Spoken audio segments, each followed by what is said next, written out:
That's better.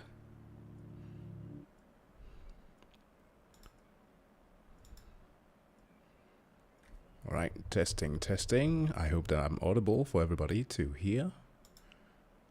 Let's see. Do we have a chat here? Oof. All right.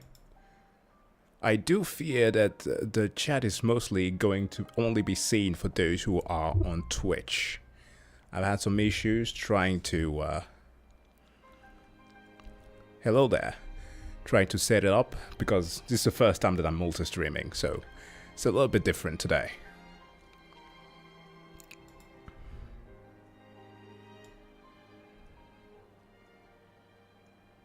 How are you all doing?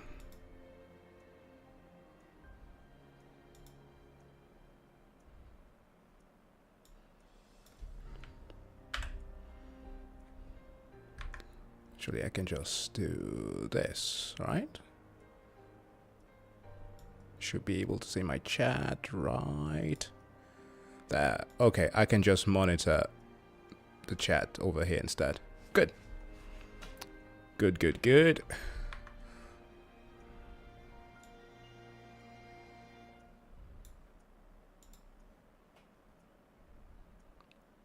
Chilling after dinner. All right.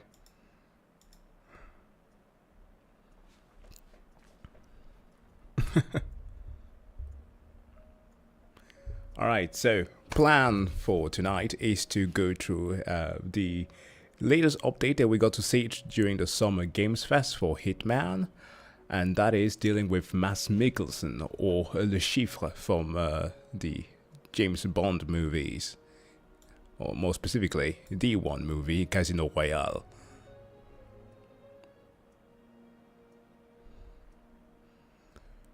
Well, if Twitch does affect your bandwidth, then just stick around here on YouTube instead.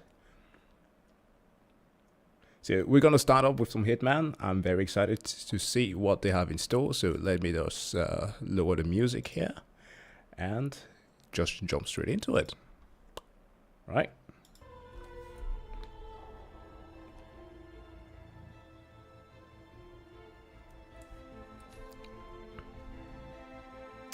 Hopefully OBS can follow along here. Or can it? I think it can. Sometimes it does do some...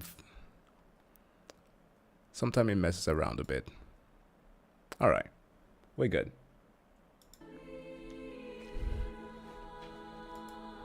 Alright, destination is Paris. So last time we made it all the way through Colorado, and actually Hokkaido, we finished this one. And Colorado, I know, was very painful. The aim is to beat them all. But we're going back to Paris. Because this is where we have our mission with Le Chiffre.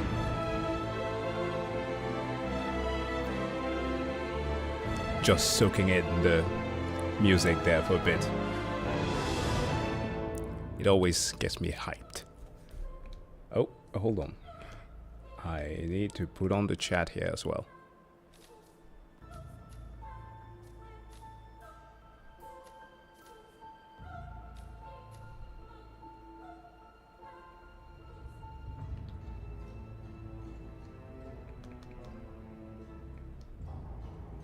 Okay.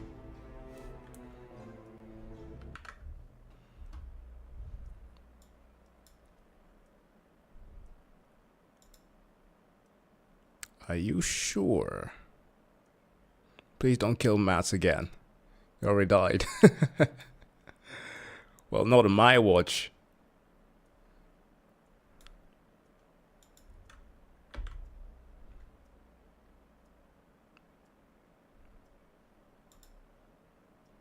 Oh, what the hell?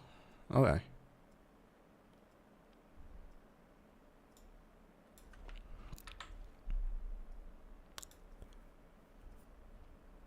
Turns out that managing a multi-stream is it's a little bit difficult. Give me a moment.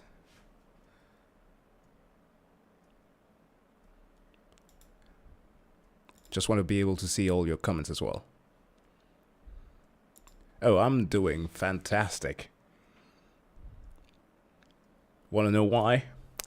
I got candy. I don't usually eat sugar, but I had to buy some today, for we have a little bit of some festivities on Saturday. So I got myself a pack, actually 2. So yeah, I'm feeling well. It also helps my brain.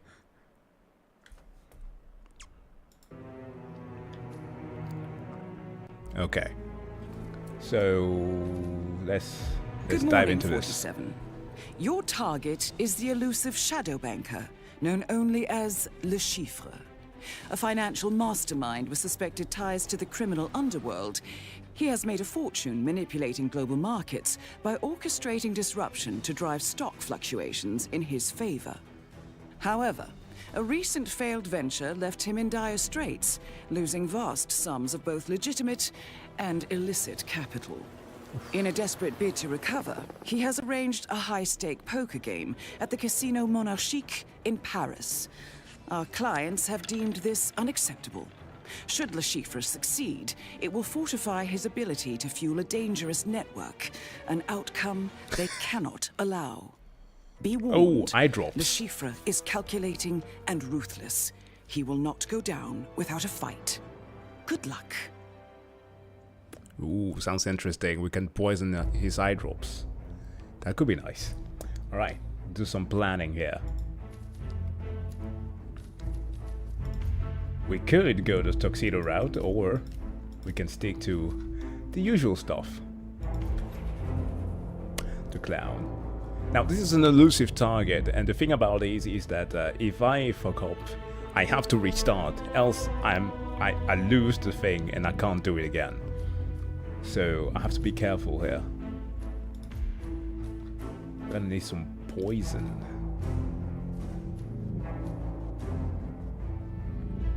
Me a poison vial.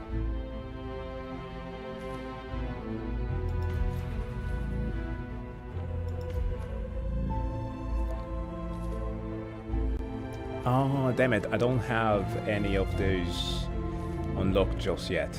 Okay, fine.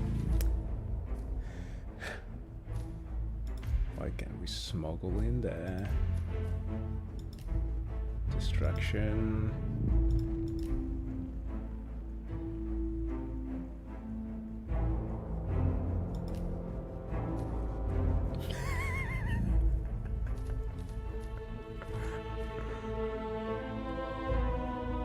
How funny does this have to be? Blueberry. Blueberry muffin. Hell yeah. Give me a moment. Actually, I need to adjust something real quick.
Oh, sorry. My apologies. I was muted there for a bit. This is how the typical stream works here. I dabble with some stuff and hopefully it just works. There we go. Good. We are good to go. Back into the game. Okay, elusive target. This contract is elusive target. So, when playing an elusive target, the following rules apply. Once you've begun to complete the objectives, you may no longer restart the contract. Plan accordingly. Ugh. You cannot save. Well, fudge.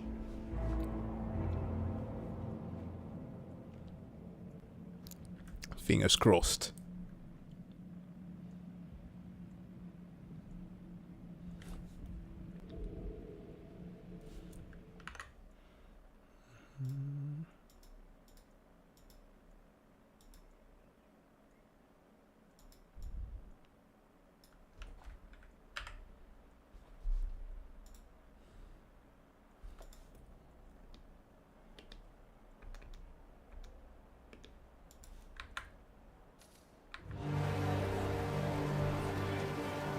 "47, I've picked up Le Chiffre on a security feed. It appears that he's in a bit of a pickle. I'm putting you through." Where's my money? Wait, I've waited long enough. I'll win the game tonight. You'll have your money back. With interest. Say, 50%. Yeah, thanks a lot, man. Real 75. Deal. Guess you just extended your lifespan. By an hour or two at least. Whatever, let's just take it Don't from the let top. me down, Right. Okay. Ready? or I will cut you down like the Albanian pig What that is you wrong are. with you? Go away!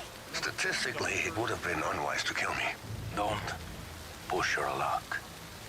I'm sure I can get some satisfaction either way. Go with him. Don't let him out of your sight. Oh shit. He's being manhandled. Okay. So Mads Mikkelsen isn't doing too well. So how do we handle this? He's in the attic, which is somewhere up there. If we could get access to the room.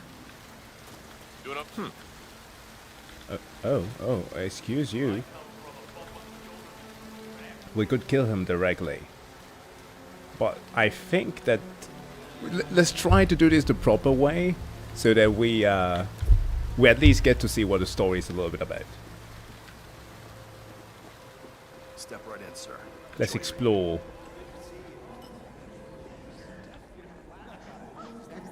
And we no longer have the usual people here, because obviously they are dead. Ooh, nice setup. She's nice. I don't know. There's some thin look. That is Abhijit Rangan, notorious gambler and playboy, as well as being the estranged brother of Dawood Rangan. He... Hey, reputation. is the film producer that we kill later on. I will now spin the wheel. Please keep your distance. Not liking that outfit one bit. Hey, are you criticizing me clown outfit? Madam, The ball landed on red 5. I'll have you That's know red 5. You lose. that I am an You win some, you absolute lose some. menace. But I'm a fighter in the ring of life. Aja, let's go again. And what is your bet, monsieur? Streak. Yeah, hey. Let's go again. 22, my lucky number. Okay, I need chips.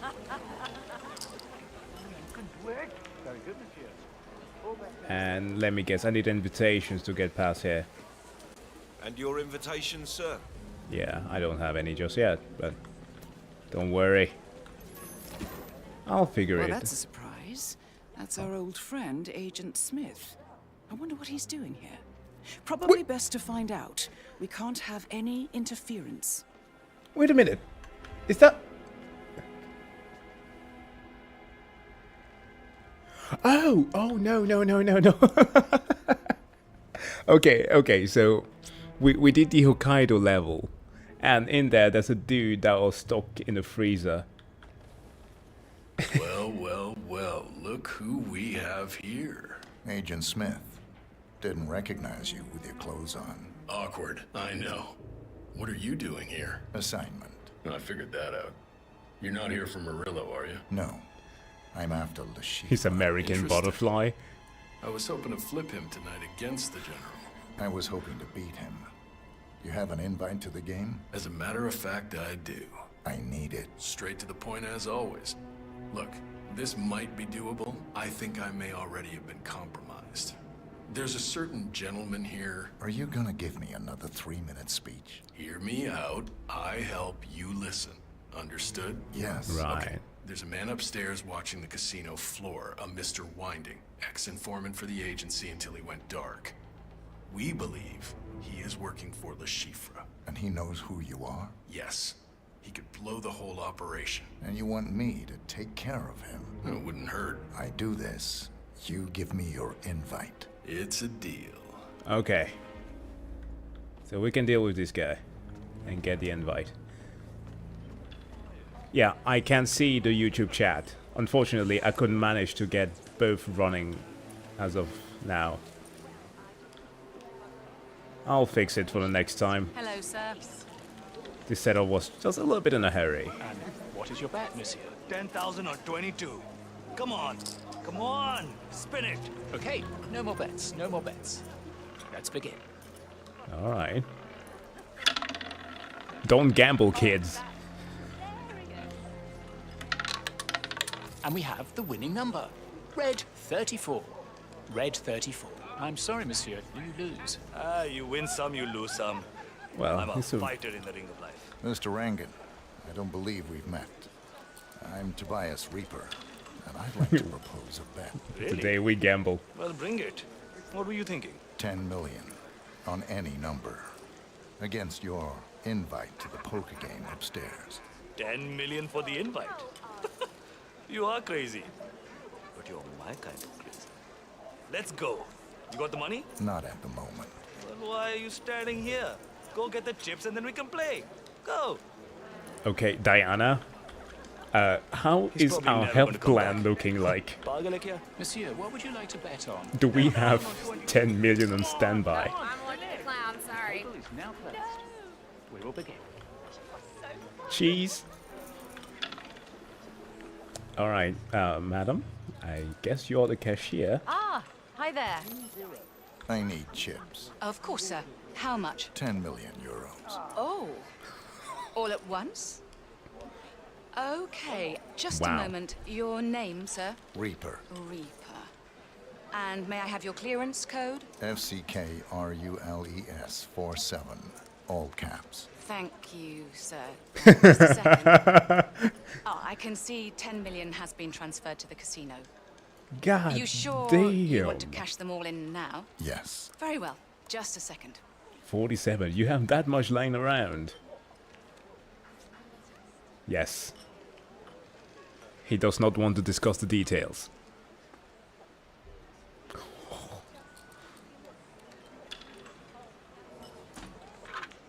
Sorry, sir, to keep you waiting. I just had to get out the big box. Here you go. 10 million in chips. Holy shit. Thank you. Have a good evening, sir. And best of luck. Don't drink anything. Don't tell me what to do. I will drink. Please place your I will bet try on to get number 47 wasted. Screw it. 100,000 on red. It's a party of a lifetime. Very good, We get to All bets are locked. hit I will a now very famous Danish actor. 10 million. You ain't kidding. Okay. 10 mil for my invite. This is going to be the biggest mistake of your life, buddy. I'm on fire. I'm sure. Well, what are we waiting for? Hey, buddy. And if something happens to me, I did wear the clown costume. And on behalf of the casino, So, I am happy he's to fine. assist in the settling of this little wager. Excellent. Are you ready, Mr. Reaper? Let's begin. As ready as a clown can be. Monsieur, Alright. What would you like to bet on? Well, all on red. That's how a famous spy of ours would do. So, all on red. We go for 5. Place my bet. I pick 5.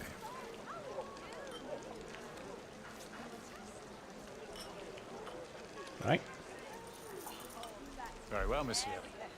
I will now spin the wheel. Ooh. They even got special animation for that. The ball landed on red 5. That's red 5. Monsieur Reaper wins. You've got to be fucking kidding! You are one lucky son of a bitch! Rip Bozo. Never met my mother. How are you? You are a strange one, Reaper. I've never met my mother. Here's the deal. Just say that. Here's the invite. Good luck. Brother, you are cold. Hey, yeah, sure. Thank you. And a friendly piece of advice? Careful of the man named Le Chief. He's bloody unbeatable. So I've heard. I never stood a chance against him anyways. Congratulations, 47. You have obtained an invitation to the game. Time to put that poker face to the test. Good luck. I guess we won't need the invitation from Mr. Smith. Although, before going upstairs, let's check out what he was talking about. We had an additional target, right? Oh, he don't. Okay.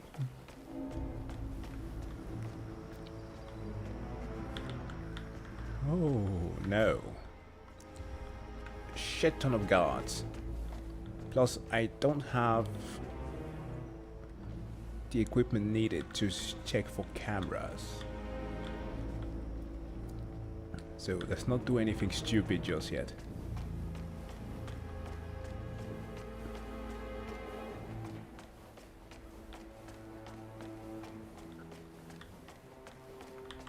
What do we have access to?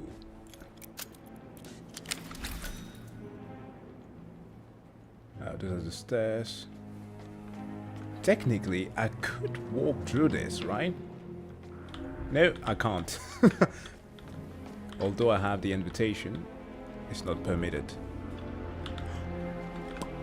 Okay, let's get over. I just need to see that invite, please. Here you go.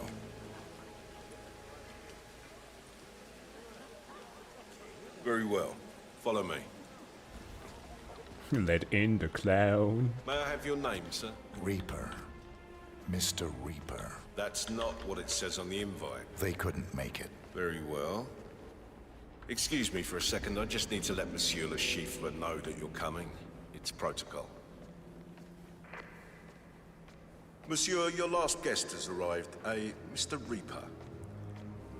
Evening there, Yes. Nicholas. That is the name he gave me. The invitation appears authentic. Yes, he said they couldn't make it, so he's taking their place. Please don't touch me. Understood. Yes, I'll let him know. We'll be there shortly. Is there a problem? As I said, it's just protocol. Monsieur Le Chiffre wanted me to fill you in on the evening's event. Your pre-bought chips, or should I say, the invited guests' pre-bought chips have already been prepared for you on the table. Monsieur wants you to be comfortable, so there will be drinks before, during, and after. Oh, might be important to mention, security is high. To keep your money safe. Nice threads, buddy. I expect nothing less. How many players are attending? You, Monsieur Le Chiffre, and 2 more guests. Okay. It's a small affair. Monsieur Le Chiffre is not keen on larger parties. Keep your friends close and your enemies closer. Exactly. Friendship does not exist in a game of poker. Napoleon. Who's the other guy again? Louis? I think it is. Yeah, Marie Antoinette. We're almost there.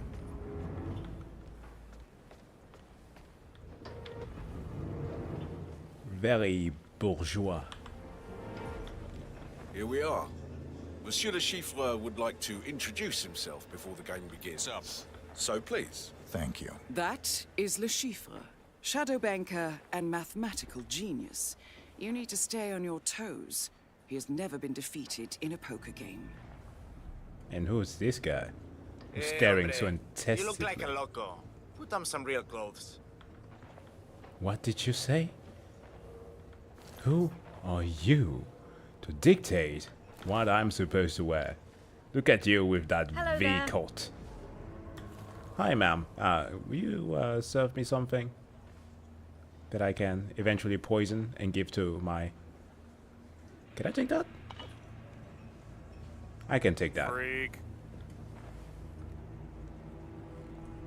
The urge to silent attack. Anyways, Mr. Le Chiffre.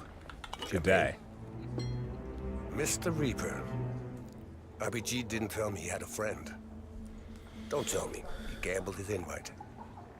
I didn't have a choice. Reaper? Unusual name.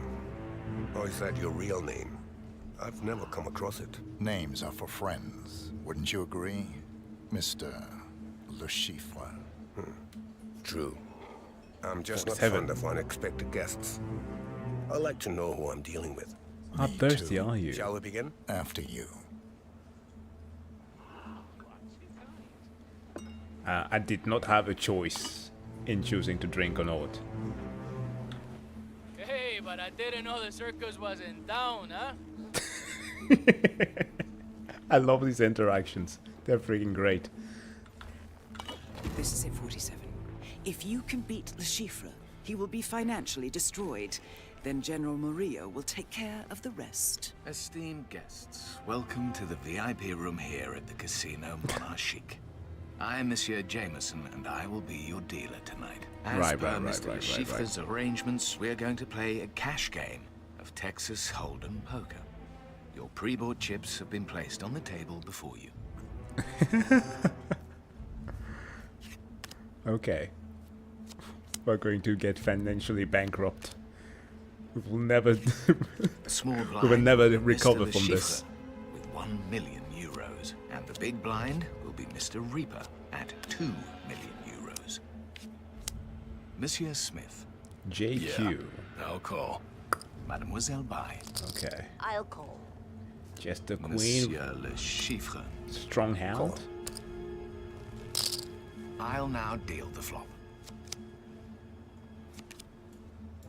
Monsieur Le Chiffre. I think I'll bet 4 million. Monsieur Reaper. 47, your hand is strong. Lure the other players into betting big. Raise. Raise. The bet is now 8 million euros. Hey, Monsieur Smith. Mr. Fold. Smith. Mademoiselle Bai. I'm out. Fold. The American economy isn't doing too Monsieur great, so I Le understand. It looks like it's down to you and me, Mr. Reaper. I'll call. Time for the turn. Monsieur Le Chiffre. I think I'll bet 4 million. Monsieur Reaper. 47, have you noticed Le Chiffre keeps touching his face, like he has a tic? I think he's bluffing. Raise him. Diana? I don't know about this. Raise. The bet is now 8 million. This is one of those stupid cases where the odds are way too good to be true. Call. Last community card. The river. Monsieur Le Chiffre. I think I'll bet 4 million. Monsieur Reaper. God damn it. Raise. The bet is now 8 million euros. I have 2 million left Monsieur Le Chiffre. Call. from the 10 I had in my... Gentlemen, showdown, please. Monsieur Le Chiffre. Oh, come Four of a on. kind. Oh, he faked the tell. Diana. Unfortunate. He has us beat. What the Monsieur fuck? Reaper. Full house. Monsieur Le Chiffre wins. Well played, Mr. Reaper. But alas, not good enough. Diana. Are you feeling okay? You look a little pale. You Oh. should never accept a drink from a stranger. 47. Oh, God I detect damn it. poison on your biomarkers. Le Chiffre's signature poison. Keep calm. We've prepared for this. Oh We have an no. antidote Oh in the no. stash point in the parking lot. Now go. I need to use the bathroom. If you insist. We will take Stash a point, 30 parking lot. Can I jump over the ledge?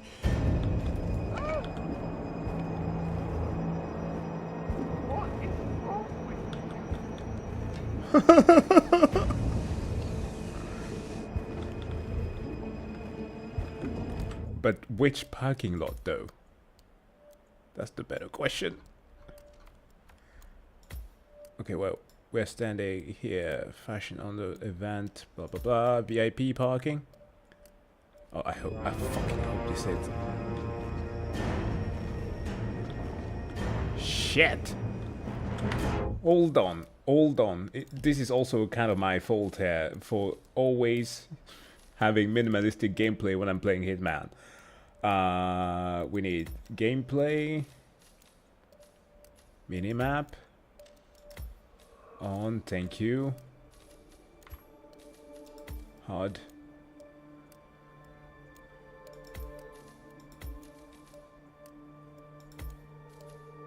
Oh no.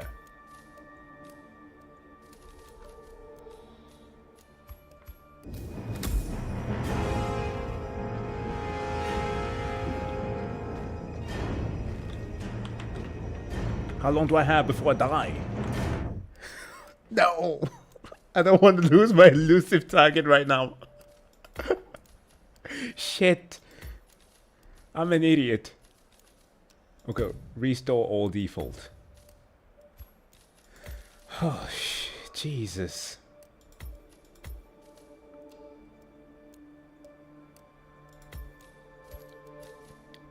Interactions.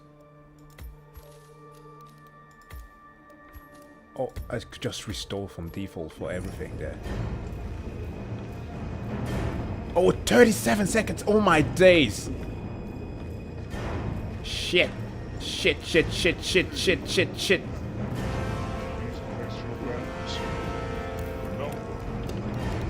You need to pick up your pace, 47. You have 20 seconds left. I don't fucking know what the fuck. Okay, you know what? We're gonna restart this entire thing. I don't have a choice. I was dying. What the hell was that? Okay, don't drink from this dude's cup. But we don't have a choice. We have to go through it. 47, I've picked up Le Chiffre on a security feed. It appears that he's in a bit of a pickle. I'm putting you through. Where's my money? Wait. Okay. I've waited long enough. I'll win the game tonight. You'll have your money back. With interest. Say, 50%. 75. Step right in, sir. Deal. Guess you just extended your lifespan. By an hour or two at least. Don't let me down, or I will cut you down like the Albanian pig that you are. Statistically, it would have been unwise to kill me. Don't push your luck. I'm sure I can get some satisfaction either way. Go with him. Okay. Don't let him We're out doing of your it my sight. way. Now piss off.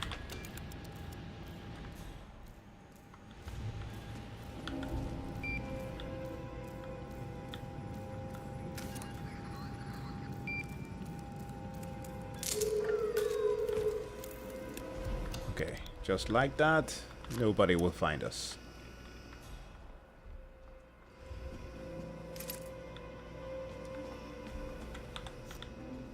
Now we need to find a way upstairs.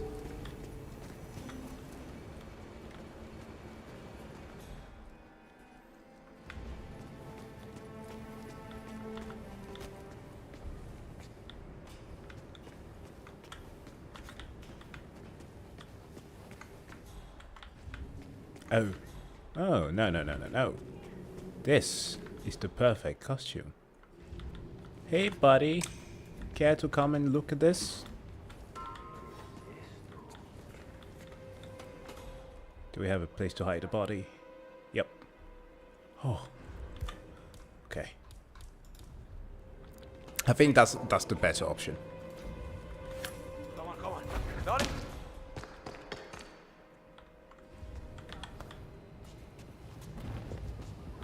Please, nobody.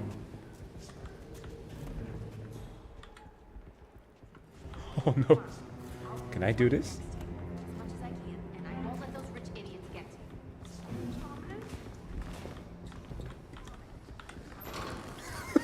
to me. Just casually.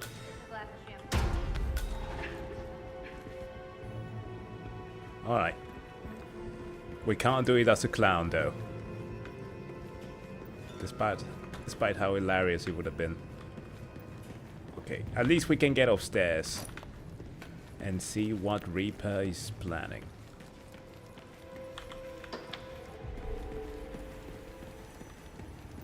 That's the exit, right?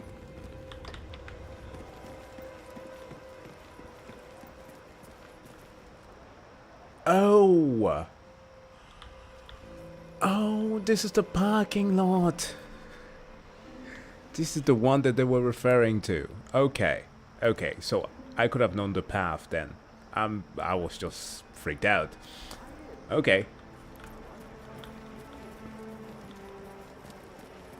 That is Bai Sayu, Hong Kong socialite and heir to the Bai fortune. She has an unquenchable thirst in all manner of speaking. She and Le Chiffre have a past. If she is here, she must have an invitation. Her. I'll have God. a dry martini.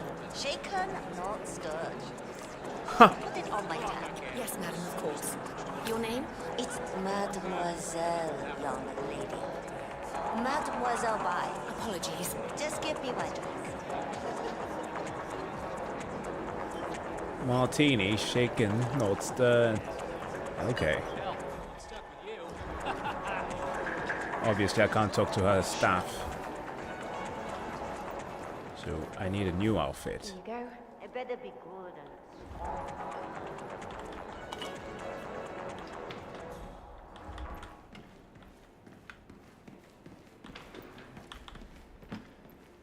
Okay. Okay. Let's make our way upstairs so that we can deal with Smith. Good job on that stage.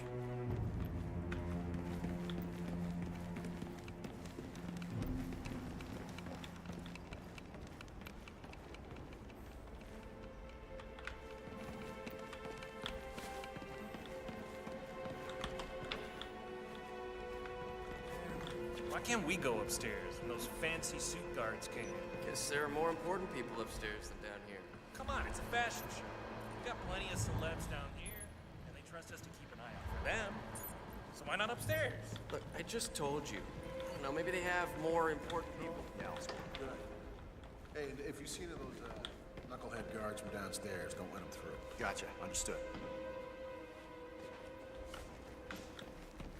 Knuckleheads. Well.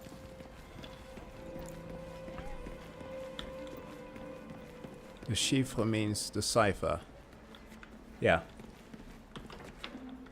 Well, in French it just means the number.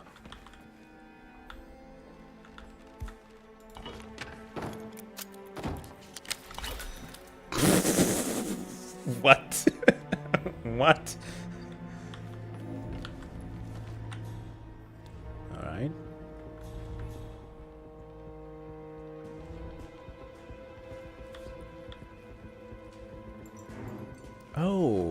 Oh, this is the chic.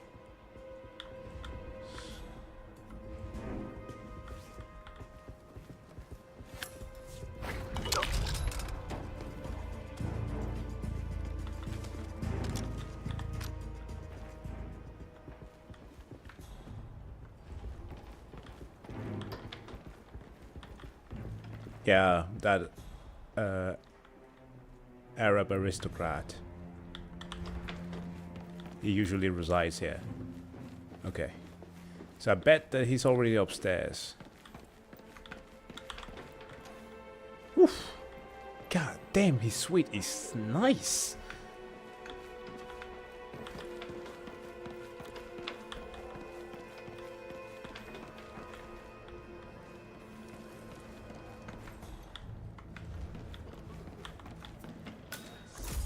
Oh. Who is this? I don't need to hide.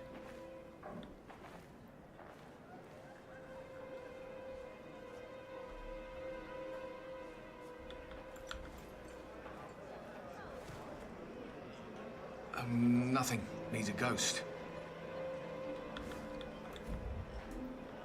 I've tried everything. used all the connections I have. Either this man is a big, deep state player or undercover. Le Chiffre, I don't like this. We already have enough problems with General Morello. Curiosity killed the cat. Who is this guy? That's going to take all night. Oh, is he the guy that I was supposed to deal with for, what's his face? Agent Smith. I think it is. So, sorry, sir. I am going to need you to come along with me.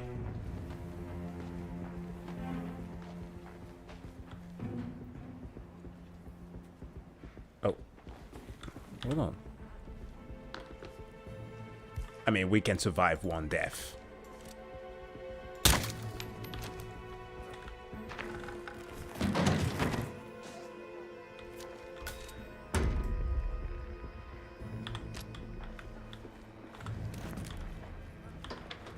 Okay, let's check out what's upstairs, and finally we'll deal with Smith.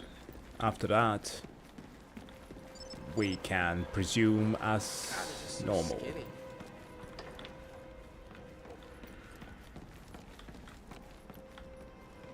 Seriously, we can't have any of the builders and stage crew running around. Hey, sir, I think you dropped some stuff. Leave when you're told to leave, okay?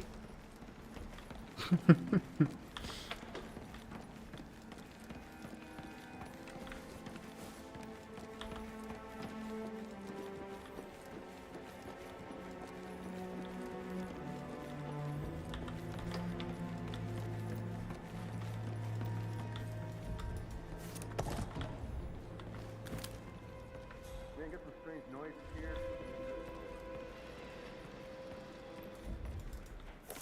What the?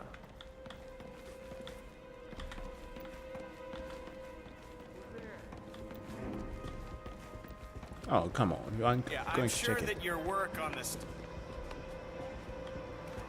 Sir, you need to get down from there right now.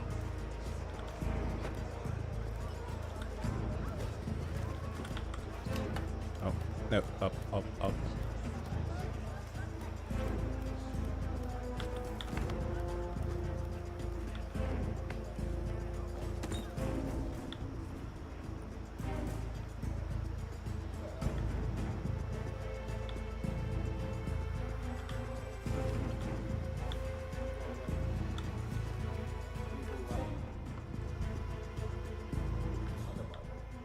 Oh shit. Okay, I recovered my muffin.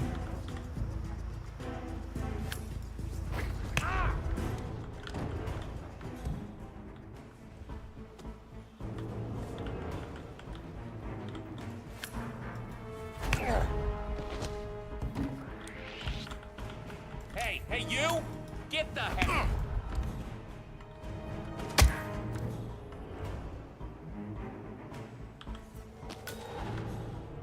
Three muffins.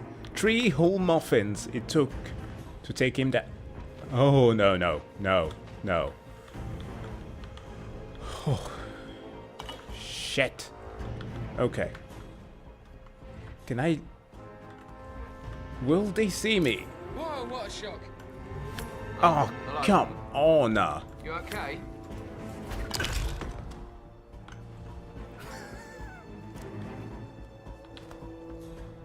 Will they see me? No, no, no, no, no, no, no, no, no, no, no. Okay, this is going sideways already. Okay, let's push my luck. Are you serious? I could have just put the body in there. I thought they would have seen me. Ugh, gosh. That's weird. That's really odd. Well, yes, our mixing thing is destroyed now.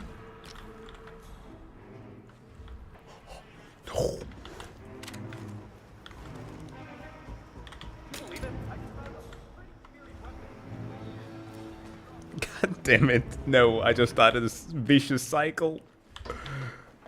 No. Okay, fine, fine. He's going into the other room. That is Le Chiffre, shadow banker and mathematical genius. You need to stay on your toes. He has never been defeated in a poker game. Can I officially poison his glass? Yeah, I'm just a butler. Whoa, madam. Doing some parkour there.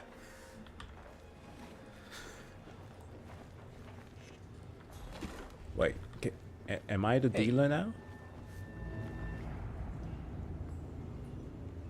Well, shit. What do you know? Sweegity swooty. Okay, so...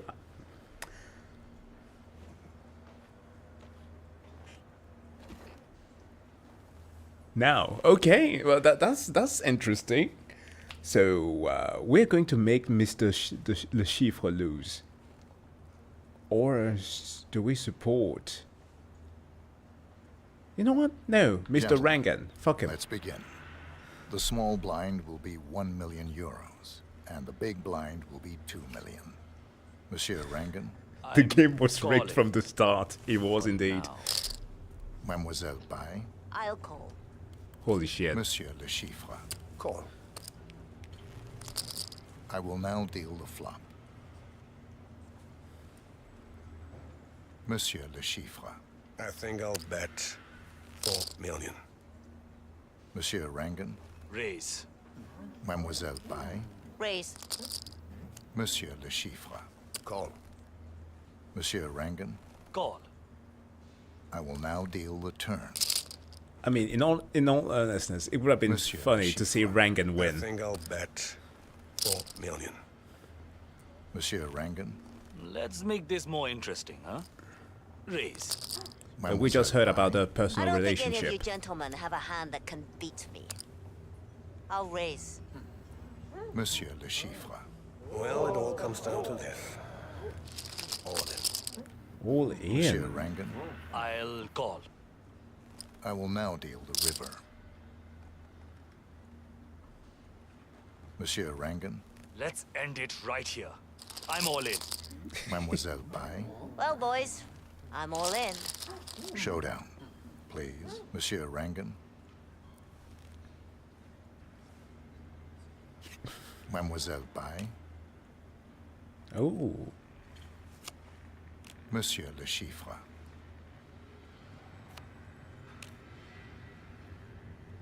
Oh dear. A royal straight flush. Mademoiselle Bai wins. Well, what a pleasant surprise. Monsieur Le Chiffre. I can read you after all, my dear Le Chiffre. Yes, that was a very unfortunate hand, monsieur. Congratulations, mademoiselle. Thank you. No. It can't be. I think we should give General Murillo a little visit, don't you? Just a second. You stacked the cards you Love must the have. outfit. Send my regards to the general. We should leave right now. What? Yeah, yes. Yes, of course. Oh, he didn't get to take his drink. Excuse me. How does it feel to get a taste of your own medicine?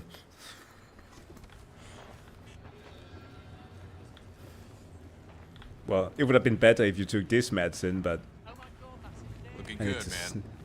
Yeah, thanks, finally. I know it's a clown costume that does it, but come on. It feels nice to have somebody acknowledge my style. How you doing? Hey, fellow bald man. Well, not too bold. Oh, God. Shave that off. General, you better have some good news for me. It's not good, sir. I'm disappointed. I should have taken care of you earlier. At least that way, I could have recuperated some of my money. Hold on. What are our objectives again? Take out Le Chiffre, and who else? Okay, well, we missed that intel. Challenges. Anything special about this one? Eliminate the target, no bodies found. Ugh, okay. Whatever. What to do? Don't do anything irrational. Statistically, you would be stupid to harm me. The fact that you are still breathing makes me more than rational. As for statistics, I can still get your money. I can fix this. The New World Order doesn't have any more time for you to fix this problem. Guess I'll just have to rely on my old continental neighbors. If you kill me, you won't have anything. Stop begging. It's pathetic. Goodbye, Chief. See you in hell. Congratulations, 47. Target has been eliminated. What? What? They're engaging me? Your money is being transferred now. How? Oh my god! You gotta help me! Command, how do you read? Bitch! We have a homicide lead. Our suspect is trying to disguise himself. How did they know?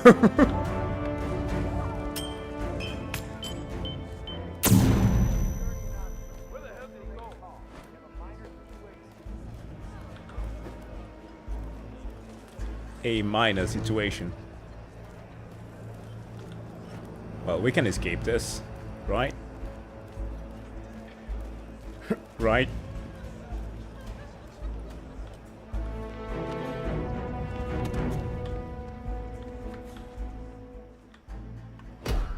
Hey, my fellow constituents.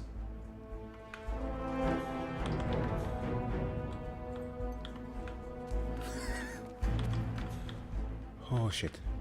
Yes, yes, yes, yes, yes, yes, yes, yes, yes, yes, yes. We have a disguise.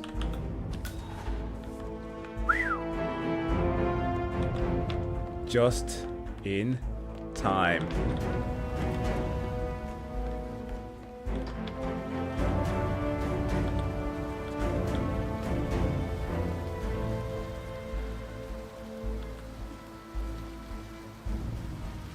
Do I have a path over here? I actually don't think we do. So that's kind of dumb. Or maybe. Wait, what's this?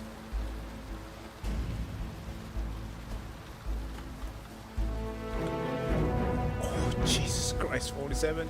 You're so skilled.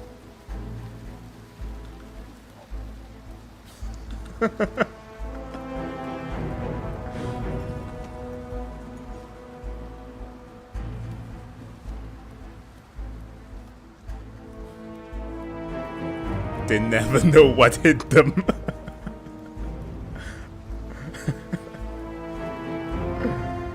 Oh god, this is funny.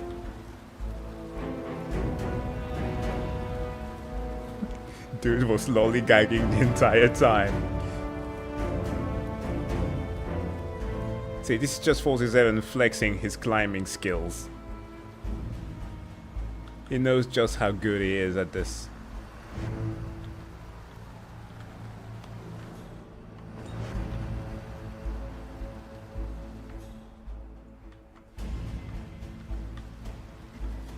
This is the place that I actually wanted to go to before, but it's fair.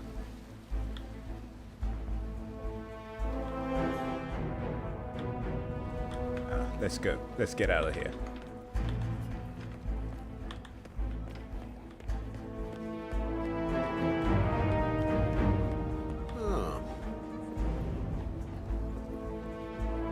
Getting out through the front door. Perfect.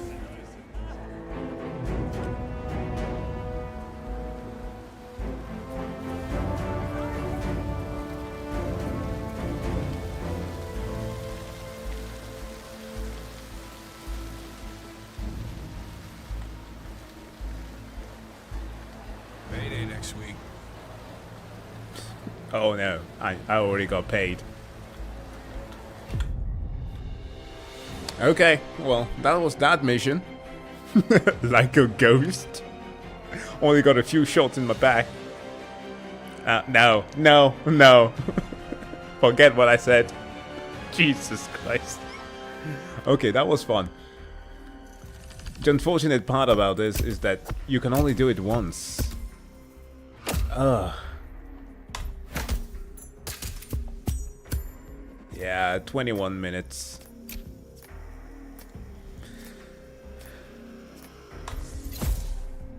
Ooh, we got a new suit for that. That's fun. Well, it's over. Wait, we can do it again? What the fuck? Wait. Okay. Well, that's interesting. I didn't know that. Have I played Conor McGregor's mission? Actually, no. The only ones that I remember, because I stopped playing Hitman for a little bit, was the different levels in which you could kill Sean Bean. Because, yeah, it's Sean Bean. You need to murder the man. That's what he lives for. Being assassinated in every single medium that he features in. So he is principally the only one that I've actually dealt with. I know that there's one with Jean-Claude Van Damme, him, McGregor, and who's the multitude of actors that have featured and celebrities. But at least those I know. And that was interesting.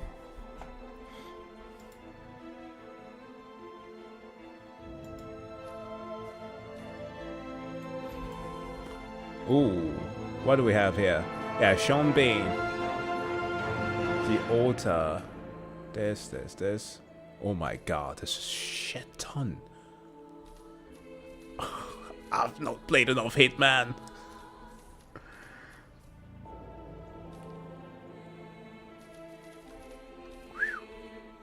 Of course, it's an arcade mode, so that makes sense.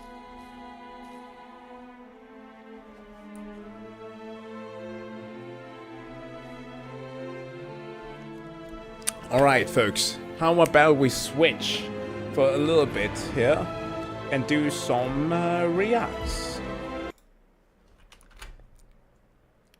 I have a few here on the list. Starting with something, I don't know, can we call it fun?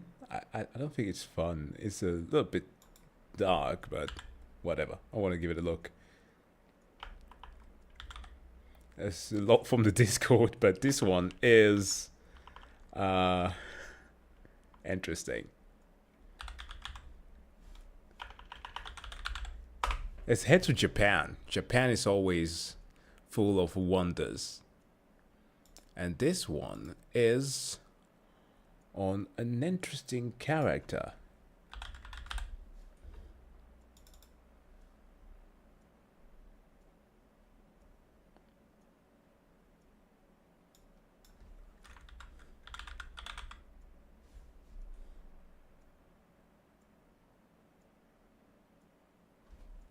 Wait.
Well, that's weird.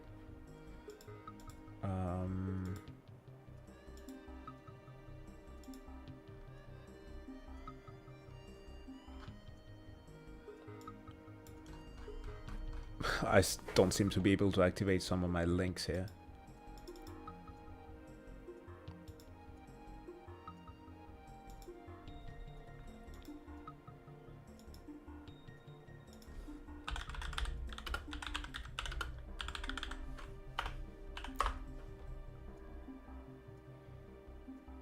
Alright. Gonna do it either ways. Let's just look for it here.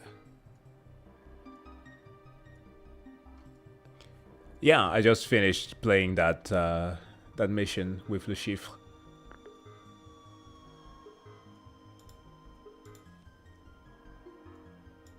Alright, we're gonna check out something straight out of Japan about the unbelievably incompetence of Japan's worst doctor.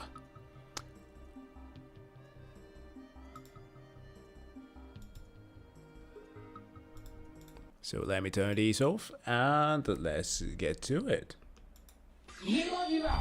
Never give up on your dreams, no matter how many times you fail. One Japanese man took this message to heart. The only issue was, his dream was to be a brain surgeon. And no matter how hard he tried, he just sucked at it. But that didn't stop him. He would never give up. No matter how many procedures he screwed up, no matter how many lives he ruined, he would be a surgeon.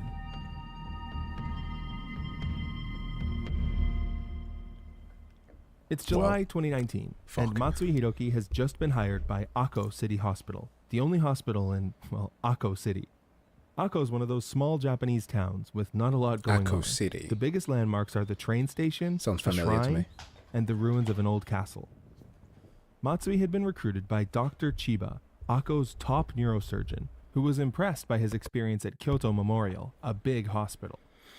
While Matsui had technically never performed a surgery, Dr. Chiba was convinced that under his mentorship, Matsui could be a huge asset for his struggling hospital.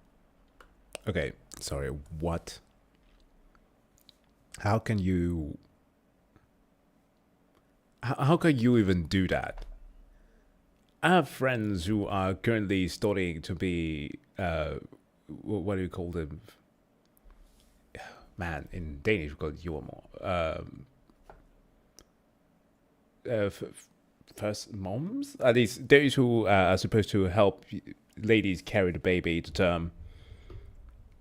And they have to help deliver a child first before performing anything whatsoever on the lonesome. And they do that for years before even being allowed to do a delivery themselves. So let alone that, and actually treating a live patient for brain surgery. But okay, Japan, I know that you tend to do things a little bit differently, but... Matsui, with cutting-edge techniques and 200 surgeries under his belt, as an assistant surgeon that is, leaves such a strong impression on Chiba that he immediately puts Matsui on his neurosurgery team. In his first week, Matsui is going to be the chief surgeon on a major operation, a brain tumor removal on a 30-year-old patient. Not only is the surgery a complete success, but Matsui completes it in record time. Wow. In the operating room, he insists that the surgical staff literally give him a round of applause for his achievement. Dr. Chiba is extremely impressed. But in the post-operative review, Chiba realizes the reason Matsui finished the procedure so quickly is because he only removed 20% of the tumor. Oh, now, Chiba has to perform a second surgery just to clean up Matsui's mess, and fortunately the patient does go on to make a full recovery. For this story, that counts as a happy ending. Now, did Matsui... Okay. It would have been fired. How can you do that? 27%. I'm inflating the numbers already. 20% of the surgery done, and you get to continue. He would have been sent out, back to school to learn again. Like, revoke his residency or whatever. Did you learn anything from this mistake? No, actually, he didn't even show up to the second operation. He apparently had something more important to do than brain surgery. This should have been Dr. Chiba's first hint that something was wrong, but instead, he decides to cut Matsui some slack. Starting any new job is hard, especially when that job is, again, brain surgery. Dr. Chiba had a good feeling about Matsui, and he knew everything was going to work out in the end. Well, that's a bad gut feeling. 2 months later, Matsui seems to be getting the hang of things, so it was time for another surgery. This time, Matsui would prove himself. Matsui's first case upon his return is an 83-year-old man presenting with paralysis below the waist. Matsui's diagnosis is hydrocephalus. Basically, the guy's got fluid in his brain. Is this diagnosis backed up by any tests? No, but it's fine. Just trust him, bro. Matsui tells the patient that surgery is going to fix all his problems and get him walking again. Okay, so the old man still can't walk after the surgery. Not only that, but now he can't even swallow, meaning that Matsui has done some serious damage. Oh my god. Okay.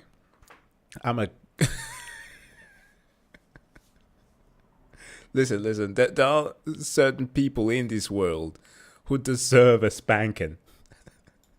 A beating even. This one is front row seat. How? How did they let this happen? But Matsui just shrugs. I mean, it's not his fault, and there's nothing anyone could have done. What do you mean? That was his new catchphrase. By this point, Dr. Chiba was starting to get a little concerned. He conducts a review of Matsui's cases, and what he finds shocks him. For one, Matsui was finding, or more like scouting, his surgical prospects during outpatient visits. Matsui's basically a used car salesman for brain surgeries. He'd diagnose the patients based more on gut feel than tests or evidence, sell them on the idea that his surgery would solve all of their issues, and then schedule them into the OR as soon as possible. None of that boring pharmacology stuff. Matsui just wanted to play Operation. Oh man, but that's Chiba isn't a confrontational guy, and he did, after all, hire Matsui, so he decides to just wait and see for now. This is the weird thing. I want to discredit this to Japan's way of operating sometimes. So there is this non-confrontational nature in many things, both from the position of the worker and the employee sometimes.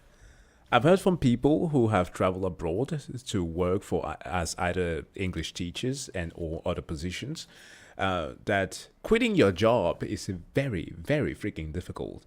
Already there's this whole tradition of you need to work in a company. The company is kind of like your family already. So you're partaking in like a lot of activities and all that. It's kind of like a mandatory thing to do with your co-workers. So that's already kind of like, why do I constantly need to seek your approval before I make a decision? So much collectivism without this. But you cannot stand out, right? That's an entire Japanese motto. The hammer that sticks out must be hammered down. No, the nail that sticks out must be hammered down. There's a whole thing about that. But then even as a boss, to not question the workings of a person that you deem has the qualification is asinine, especially within the medical field. Like, what the fuck? A couple days later, Matsui treats a 43-year-old man with chronic nerve pain in his face. Matsui drills a small hole in the patient's skull to relieve pressure on the compressed nerve. Sounds simple, right? No! I wouldn't trust him with anything. Nope, the patient wakes up from surgery and discovers he's now deaf on the drilled side. Once again, Matsui's response is, it wasn't the surgery. There's nothing anyone could have done. That same week, Matsui is called in to do a procedure called a clot retrieval on a 90-year-old stroke victim, Mrs. Yamada. This procedure requires him to insert a device called a catheter into the patient's cerebral artery. Matsui performs the surgery in a totally carefree manner, guiding the catheter like he's playing Subway Surfers. Mrs. Yamada suffers an intracranial bleed during the surgery and falls into a coma. Unfortunately, Mrs. Yamada would never wake up from this coma. A month later, she passed away. What's Matsui's reaction to this outcome? You guessed it, there was nothing anyone could have done. Matsui has now made 3 serious surgical errors in 8 days. For some baffling reason, Dr. Chiba still does not suspend his operating privileges. No. Kick him. October 3rd, Matsui is scheduled to perform a cervical laminoplasty on Mrs. Saito, a 75-year-old woman with cervical spinal canal stenosis. In English, Matsui is going to widen her spinal canal with a drill. It sounds terrifying, but this is a fairly common and safe procedure. Yeah. That is, until you remember this is Matsui we're talking about. Let me sever your spinal cord. Kimura, in the hospital's medical safety office, receives a call on the emergency line. She rushes to the operating room and finds Matsui in a visible state of shock. What did he he had do? pierced the vertebrae at the neck, drilling directly into the spinal cord and completely severing it. The result was yeah, we all guessed it. We all guessed it. We all saw this coming. The man was just outright going to destroy her life. So she just now fucked from the head down. If she even survives. complete and irreversible paralysis from the neck down. He had turned Mrs. Saito into a quadriplegic. Now, would this be the thing that makes Matsui finally take responsibility for his actions? No, of course not. Instead, he desperately lashes out at everyone around him, going as far as asking Dr. Chiba to take the fall for him. What? And when that doesn't work, Matsui goes to his patient, or I guess his victim at this point, begging her to let him operate again to fix the issue. Yes, his solution was more surgery. She tells him to fuck off, so Matsui has her sent to a rehabilitation facility under the pretext that she has dementia. This is the caliber of person we're talking about here. Wait. What is this? The freaking 70s? Where we're treating women like, oh, she has hysteria, you know? She's just a little bit demented. Send her to the psych ward. The fuck, Japan? I'm sorry, this is a strange case. I suppose that this is not happening for the vast majority of situations. But how come they not step in? He's an asshole, that we understand. But why did they do anything about this? Doctor who will paralyze you, completely ruin your life, and then ship you off to some warehouse to cover up his own tracks. Holy shit. Just as a reminder, all of this occurred within the span of 1 month. In the time it takes for your Amazon Prime trial to expire, Matsui has killed or permanently injured 4 people. Wow. And he wasn't about to stop. We'll get to that. What But a first, monster. we have something much more important to talk about. The sponsor of today's video, War Thunder. Okay. That is the weirdest transition to an ad that I've ever seen. For the first time ever, I'm gonna do the thing and skip this. I usually tend to watch ads for videos, but not this one. This one is just... No, this is not fitting. Was not a good surgeon. Even from the beginning, there were a bunch of red flags that Dr. Chiba had just missed, or more likely ignored. Like, it turns out that even before hiring him, the head of the hospital, Dr. Fuji, had actually gone to Kyoto to discuss Matsui with his former bosses. They warned Fuji that Matsui was incapable of performing even basic medical procedures like staunching blood. Not only that, everyone at Kyoto absolutely despised him and thought he was a pain in the ass. This was not a surprise to the staff at Akko. I mean, Matsui's a complete mess there, too. He frequently sneezes right over patients in the middle of surgery. His desk is a pig pen. It's covered in papers, food, and even his own socks. One time, he was MIA for a surgery. Bro was reading haiku? Wow. Oh no. No.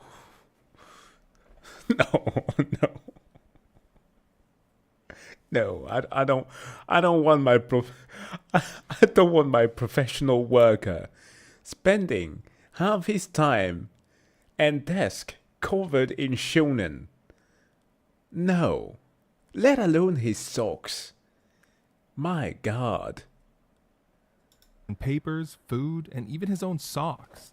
One time, he was MIA for a surgery, and the staff found him in the parking lot showing off his new car. So why didn't anyone at Akko City Hospital stop him?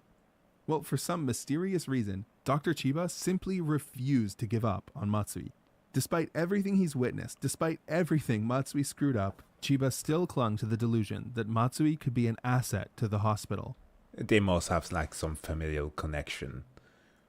Which I'm not sure how that works in Japan. I know that happens a lot in South Korea. That whole hierarchy of power. But I'm not too familiar with that in Japan. And not to mention, it was hard to get any surgeon to work in Akko, even a bad one. Oh. But Chiba wasn't the only one who dropped the ball here. Akko Hospital actually has a medical safety office formed specifically to prevent these kind of incidents. But it was an open secret that the department was a joke. Medical safety positions here are treated like cushy landing spots for retirement age employees, and the department is staffed by former nurses, led by Kimura. While their job is ostensibly to prevent accidental injuries, in reality they have a vested interest in covering up any incidents and protecting the hospital's reputation. What? In the end, it's actually the clinical technicians who sound the alarm on Matsui. In December, a radiology technician files a complaint against him for exposing a patient to a dangerous dose of radiation during an operation. Allegedly, multiple doctors have to drag Matsui out of the operating room as he's shouting, "I'm a surgeon! He's my patient!" After this incident, more and more technicians, and now clinical engineers, are refusing to work with Matsui, forcing Dr. Chiba to second all of his surgeries. December, Matsui performs a cervical discectomy to treat an 89-year-old man's herniated disc. After the surgery, the patient completely loses the ability to swallow. January, Matsui installs a shunt in a patient's skull. No! A piece of the shunt breaks through the jugular vein and ends up in the patient's heart. Dr. Chiba has to perform a revision surgery to fix Matsui's mistake again. Oh, the pain! The pain! Oh my god! Oh my god, this is At a New Year's party, Dr. Chiba runs across Dr. This is a horror story. Matsui's former mentor at Shiga Hospital. When Matsui's name comes up, Sugihara's face goes pale. "Don't you know?" he whispers. "Matsui was expelled from our neurosurgery department." Sugihara goes on to call Matsui a catastrophic neurosurgeon who treats surgery like cutting up a radish. Sugihara tells Chiba that he's actually being sued for a surgery where Matsui was his assistant. He says, "You need to get rid of him." But it's too late for Dr. Chiba. He's now completely paralyzed, a prisoner of Matsui's insane rampage. No matter what Matsui did, all Chiba could do was follow in his wake and try to pick up the pieces. January 22nd. Dr. Chiba's heart sinks when he learns that Matsui has pressured yet another patient into surgery. The patient is 74-year-old Mrs. Fukunaga, and the procedure is a laminoplasty, the same one that left Mrs. Saito paralyzed from the neck down 3 months ago. "Please let Matsui learn from his mistakes," Chiba pleads. Knowing that Matsui's grasp of anatomy is tenuous at best, Chiba tries to tell Matsui exactly what he needs to do. "Drill here," Chiba says, pointing at a vertebrae. Matsui drills, but the patient starts bleeding, constantly bleeding. He calls for more suction, but it's no use. Blood is now seeping from everywhere. Matsui is confronted by his greatest weakness, the inability to staunch bleeding. The one skill that every surgeon needs. are supposed to have. The operating field is a sea of red as sweat rolls down his face. Matsui is in complete despair. He knows he has to continue the surgery, so the only thing he can do is pick a spot and drill. That's sickening. A sickening silence. Even Matsui can feel that something is wrong, because his drill hits something that is definitely not bone. Dr. Chiba looks over and lets out a little whimper. Matsui has made the exact same mistake as last time. He's drilled into the spinal cord, and this time the damage is so bad that the patient's nerves look like a ball of yarn. There's actually video footage of this surgery. Yes, it really looks like a ball of yarn. And no, you really don't want to watch it. Trust me. The footage ends with Matsui literally just stuffing the nerves back into the hole he drilled and hoping for the best. What? This was Matsui's most serious surgical error yet, and it would later come back to haunt him. But for now, all he got was a slap on the wrist. A month later, he was back at it. Oh no, in 2020, this dude proceeded all the way through COVID. Oh no, possibly just contaminating everybody he came across. Yo, this is so... It's the freaking Grim Reaper. He's going to perform another brain tumor removal, the very first procedure he failed at Akko. Yes, dude. You just gave the perfect comment here. This is straight up Junji Ito. Some Junji Ito shit. How? Oh god, this is dark. Last time, Matsui had left 80% of the tumor intact, but this time he had a plan. See, Matsui treated surgery like a carnival game. Threw the ball too hard last time? I guess. Well, switched to underhand. Left most of the tumor intact? This time I'll keep cutting until I cut out so much healthy and functional brain tissue that it leaves the patient in a persistent vegetative state with zero hope of recovery.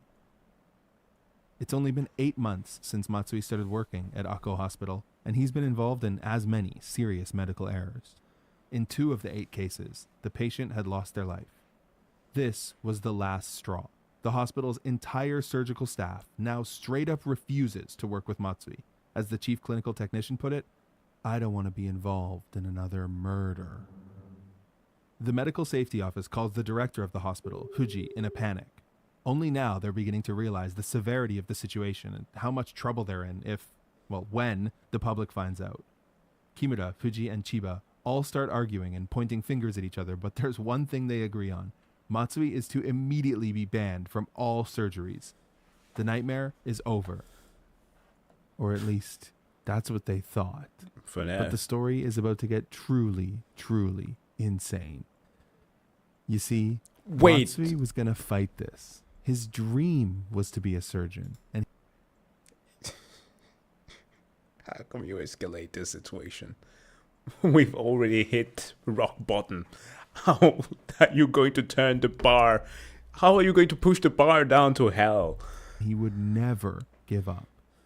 No matter what. Revenge.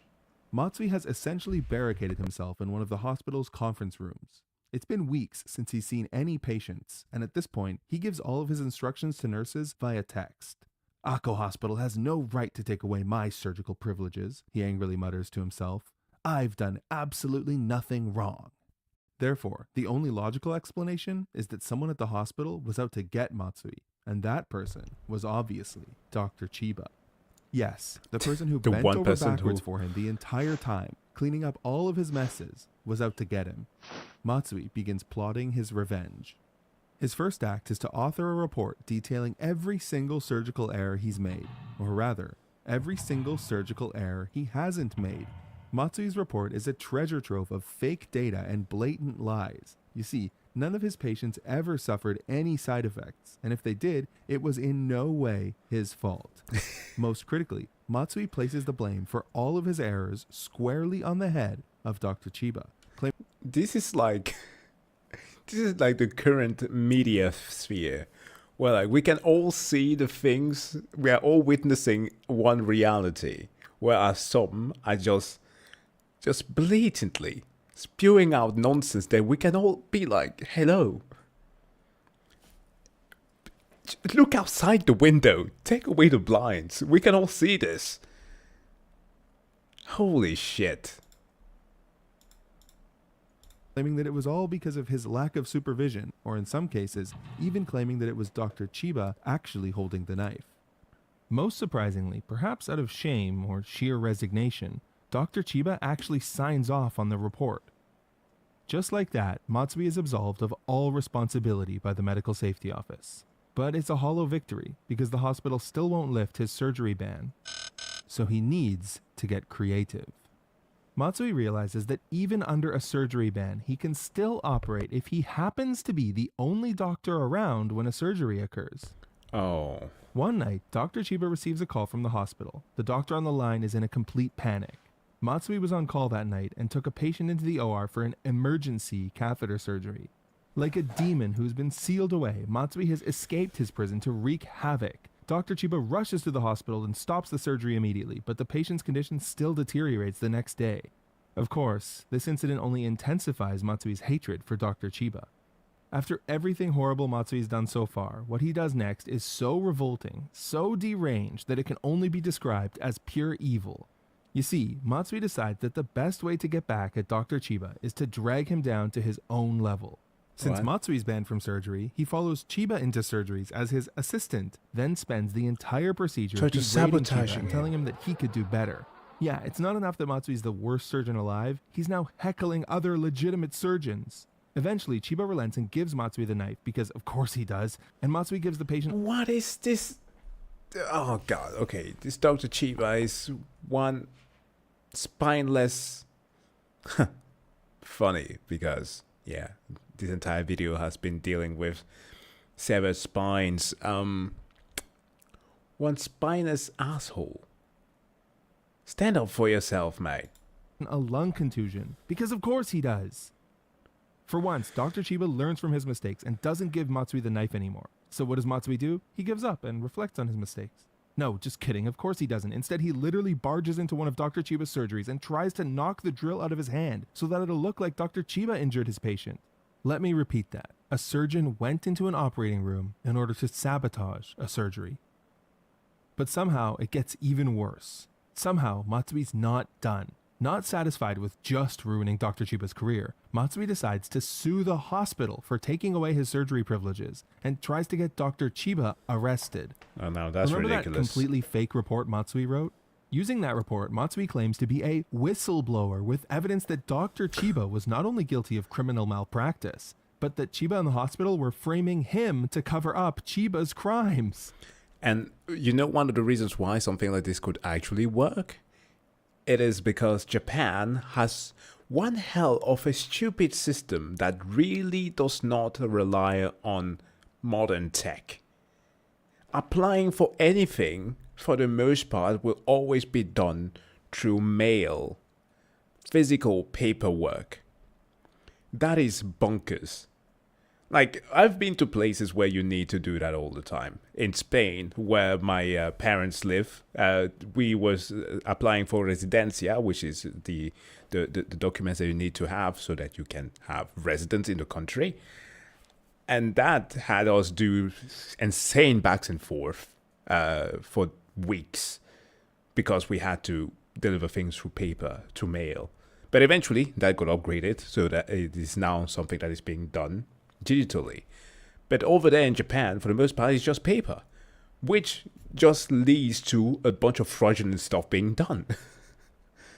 When you don't have a digital trace, when you don't have digital markers with, like, you know, a lot of security behind it, then what the fuck? He goes as far as to claim that Dr. Chiba had tried to murder him by pushing him down a flight of stairs. None of this was true, of course, but due to the hospital's appeasement and cover-up of his crimes, the evidence was actually on his side. The police have no choice but to open an investigation and place Dr. Chiba under arrest. Finally, after being interrogated for hours by the police, Dr. Chiba has reached his breaking point.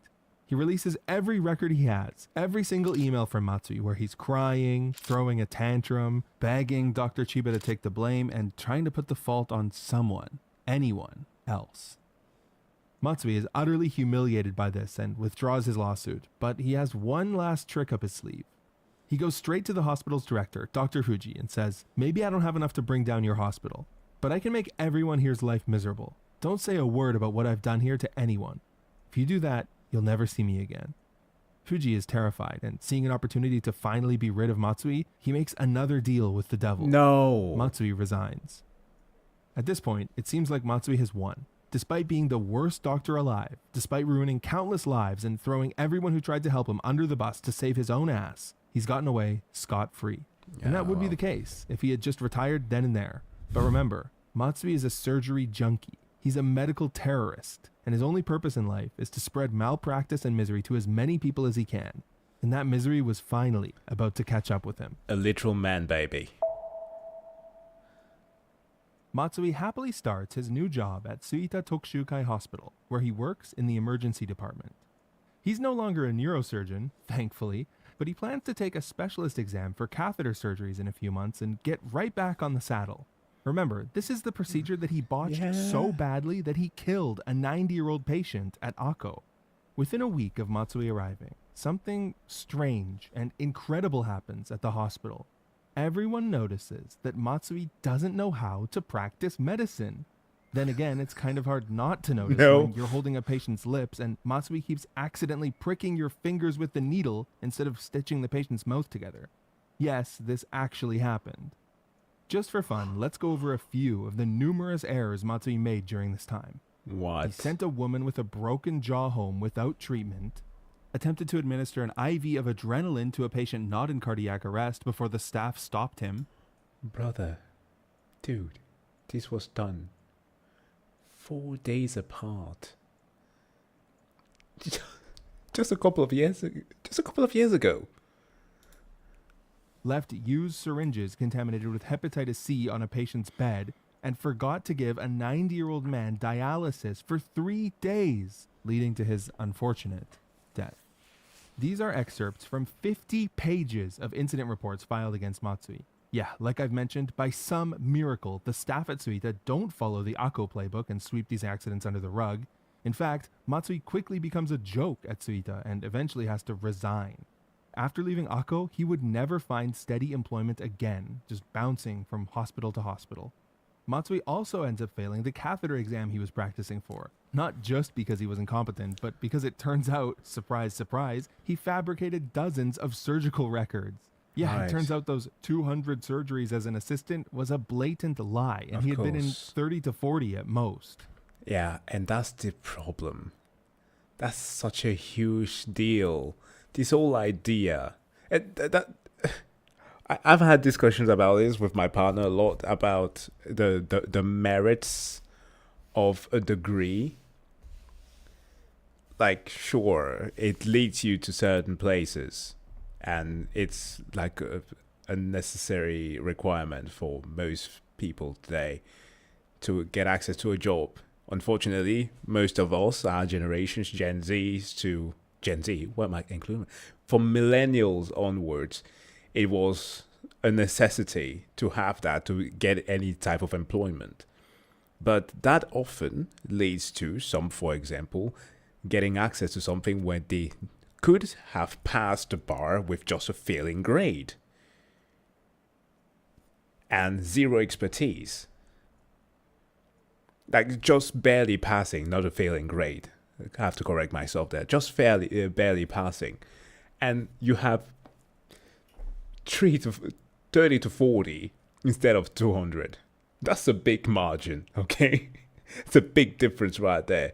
Not to say that people don't deserve the degrees, they definitely do. I cherish mine, but you will not see me working in a laboratory right now because I have not had physics experience. I have not worked in a lab ever since 2022. So I could not qualify as a researcher. So like, what the fuck? And his troubles didn't end there. Remember how I said Akko is a small town? Well, in small towns, people talk, and Akko Hospital had gained a local reputation as the hospital where people get worse, not better. Yeah, that's pretty fair. Naturally, the press started asking questions, and the spattering stream of reports quickly became a waterfall. The hospital's administration tried their best to quash these reports and deny any wrongdoing, but that ended as the lawsuits came in. It all ended with the hospital losing their neurosurgery accreditation for all of this mishandling of post-incident safety reviews. The walls were closing in around Matsui now. Everywhere he went, people recognized him as that really terrible doctor from Akko. The NHK even made a documentary about the string of medical incidents at Akko Hospital, where he was identified in all but name. The final nail in the coffin came with a civil suit filed by Mrs. Fukunaga, the patient who Matsui left paralyzed below the waist with his drill. Mrs. Fukunaga and her family made several media appearances, telling interviewers that Matsui's surgery left her incontinent and in constant pain. Poor lady. Finally, on December 29th, 2024, 5 years after his reign of terror at Akko Hospital, Matsui Hiroki was indicted and arrested for professional negligence causing injury. They finally got him. After 5 As years. Matsui was awaiting trial, people began asking some difficult questions and getting shocking answers. Like, how could something like this, or someone like this, terrorize the healthcare system and get away with it for so long, especially in a highly developed country like Japan? Yeah, who are always being praised for just how good the health system is. Goddamn country that has the most centenarians in on the planet. Right above South Korea. Many experts believe that there's a crisis going on at rural hospitals there, where they can't attract talent and struggle just to keep the lights on. This was definitely the case at Akko Hospital. I mean, according to whistleblowers, administrators were booking as many surgeries as they could and desperately cutting costs just to stay out of the red. Other experts point to Japan's lax medical safety laws, which don't penalize surgeons or suspend their medical licenses based on the number of accidents they've caused. In fairness, it can be very difficult to determine whether a surgeon is negligent or incompetent, because every case is so different and every procedure has a different level of risk. Also, surgeries are done by a team of doctors, nurses, and technicians, so it can be hard to attribute an accident to a single person's mistake. Right. I mean, sometimes it's even hard to determine whether a surgery was a success or not, so it can take years and dozens of surgeries for patterns of error statistics to appear. Part of what made Matsui so hard to catch was that he wasn't making massive, isolated errors. He was, by all accounts, just really, really bad at surgery. But the most troubling part of this story isn't the systemic problems in Japanese healthcare, and it's not even the deranged monster putting his ego above the lives of innocent people. Evil exists, but it's ultimately an aberration. The vast majority of doctors are people we can and should trust. No, the most disturbing thing about today's story is that so many of those competent, experienced doctors who frankly had every motivation to speak out just stood by and did nothing, over and over again. But there's something very strange about this story. If you've heard about this case from the media, you might have noticed that there's a huge part of the story I skipped. It's because I can't cover it on YouTube. So I've explained the specifics in the follow-up video, but first, a massive thank you to War Thunder for sponsoring today's video. Make sure to check out War Thunder now for free on PC, PlayStation, Xbox, or on mobile, and use my link in the description to register. If you're new or haven't played in 6 months, you'll also get a bonus pack across PC and console with multiple premium vehicles, in-game currency, and more. I gotta give it to him. These transitions are fucking insane, dude.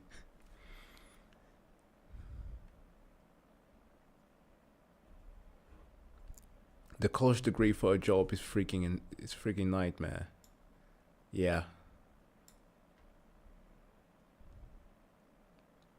And it always puts youngsters in like this weird loop of, oh, you need these many years of experience, but you also need to have the degree to pass that, to have access to the very job that needs experience for. Like, how do I achieve any of that?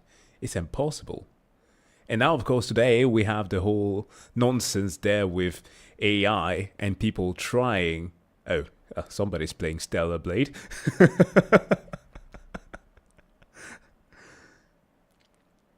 And this whole nonsense of how it is that college graduates are no longer being able to get employment because we now have people who believe, and CEOs who believe, that entry-level jobs can be done through AI because it's all about just facilitating a pipeline. It sucks, man. It really sucks.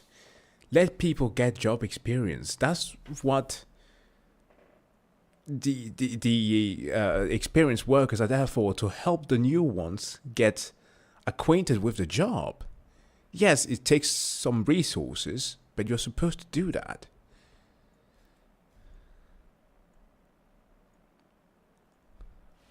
Man, this thing was frightening. Oh man. Poor Japan. Reign of terror, actually, for a whole 5 years.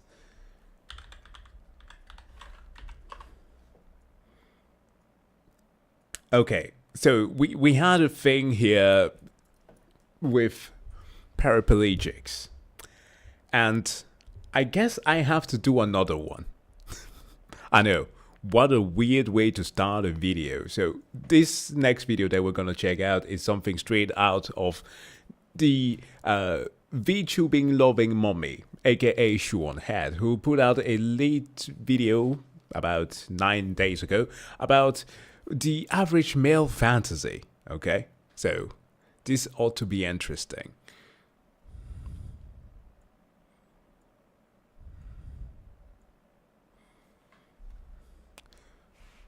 Maybe with this mindset, the boss let him get so much experience.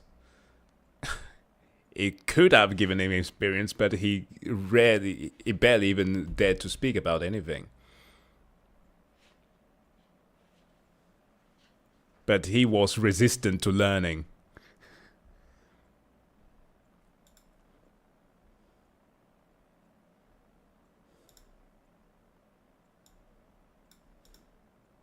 They want. They're basically wearing a... Okay. The thumbnail of this video had a lady in a wheelchair, so that's why I'm saying that it's about paraplegics. But yeah, let's give it a look. Men. What do they want? Money? Status? Fast, expensive cars? What is the ultimate male fantasy? Is it fame? Fortune? 3 hot chicks at once?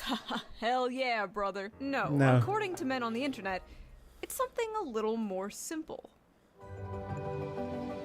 Oh, that explains it. Okay, I've seen this thing before.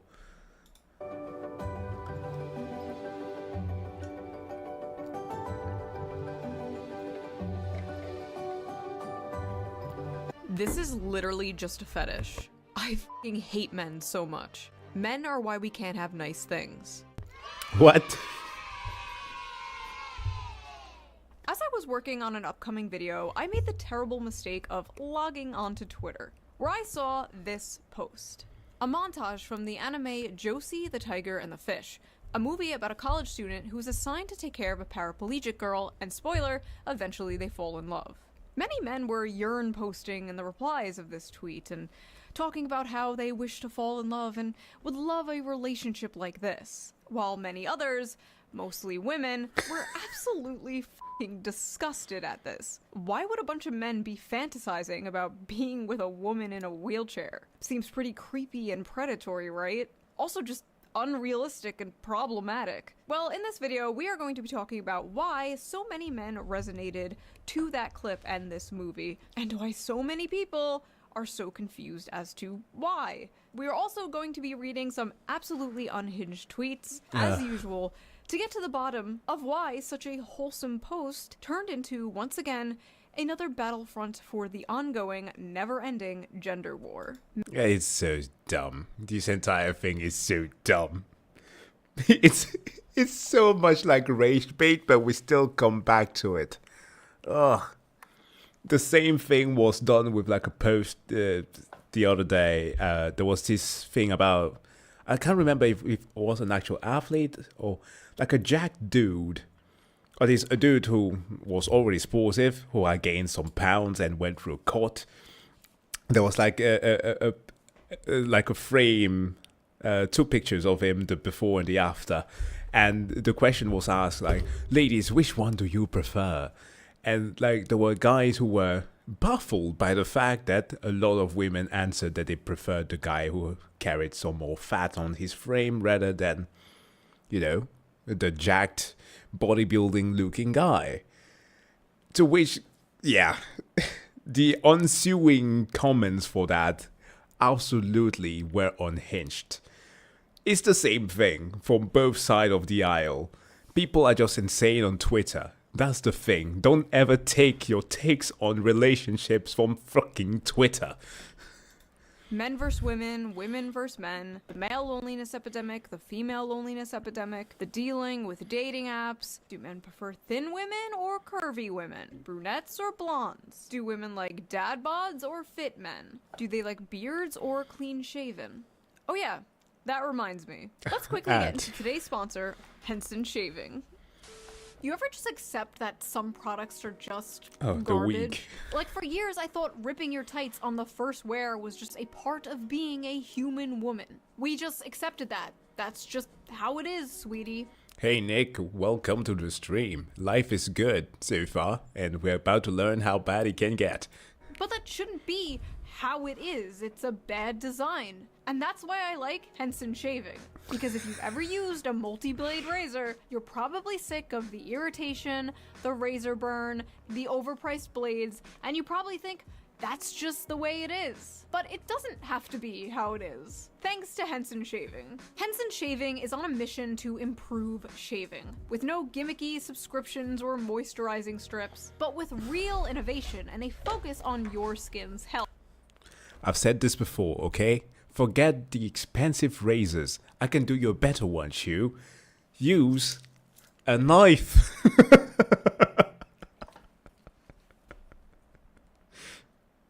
Be a real man. Even if you're a woman, be a man.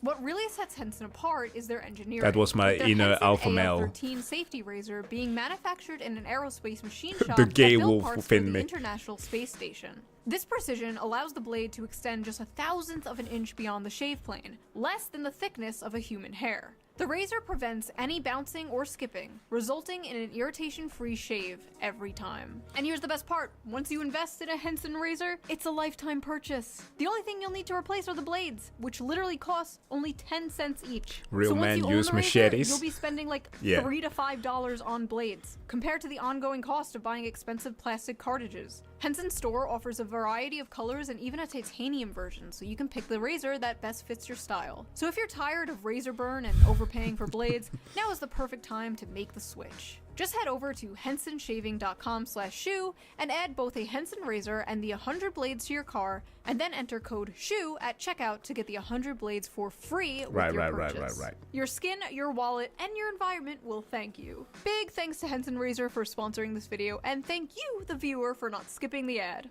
You didn't skip the ad, right? Now, let's get back to the video. Now, I am not an anime connoisseur. In fact, I basically know nothing about anime. I am probably the most... Says the chick rocking the good old anime aesthetics of the early 2000s that she never moved away from. Poser. tourist of all the tourists. Yeah, hi. I have a question. Was the upskirt shot necessary in order to advance the plot? I watched Pokemon Fair. and Sailor Moon when I was a kid, and... Fair question. Fair question. I said that in my... I was literally struck with like fucking whiplash during the Summer Games Fest video, where there was a frame, or at least an advert for the upcoming game for the 7 Deadly Sins, which is one of those animes that fairly is pretty good, but it's just inundated with so much fan service to the point where it just becomes disgusting. There's that, there's Fire Force, there's so much about it where like there are literally genuinely good plots. Fire Force, an anime that has the best sound design ever, some of the dopest characters, abilities, power systems. It really gets you invested. But then there's like a badass villain that starts fighting somebody and is about to kill someone, and there's like a panic shot. Somebody loses her clothes for no reason. I'm like, come on, this is not the thing that I wanted to edge to. It's so dumb. And a few years ago, I watched Beastars on Netflix. Oh, Goshi, fuck. Best boy. Not a furry, by the way. And honestly, that's about it for my anime consumption.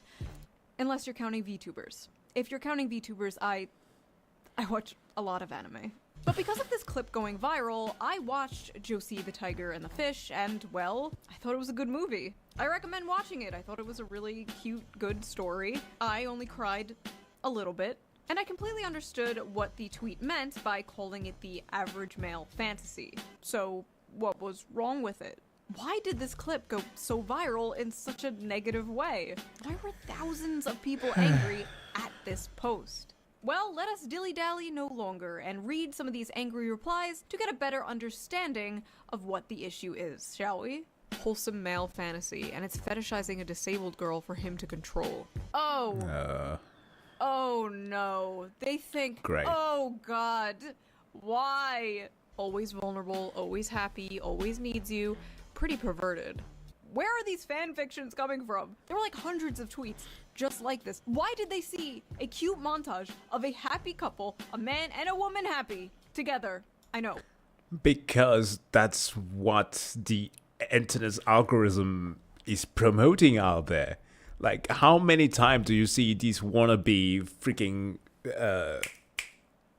alpha male bros who keep on saying that a woman should be submissive as hell, she can't say shit? Dude, I still frequent, this is to my own detriment here, a lot of Christian channels, because I used to be one.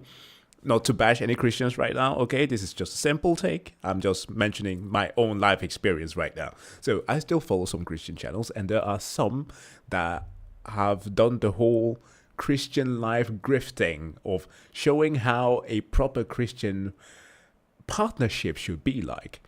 And man, the thing they say are disgusting. And so when things like that pop on my algorithm, I'm like, why am I still subscribed to this? Why am I seeing this shit? And let alone a person who is a Twitter head, constantly is 24/7 invested in this kind of stuff. They get showcased the thing that is antagonistic to their way of life.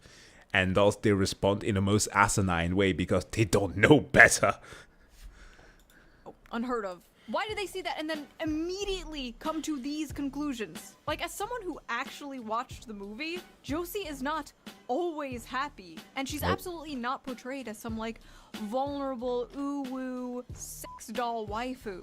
She's boisterous, she kind of has a foul mouth, she's very sassy and headstrong. She, like, straight up calls him her servant. But she was also very depressed. She basically never left her house.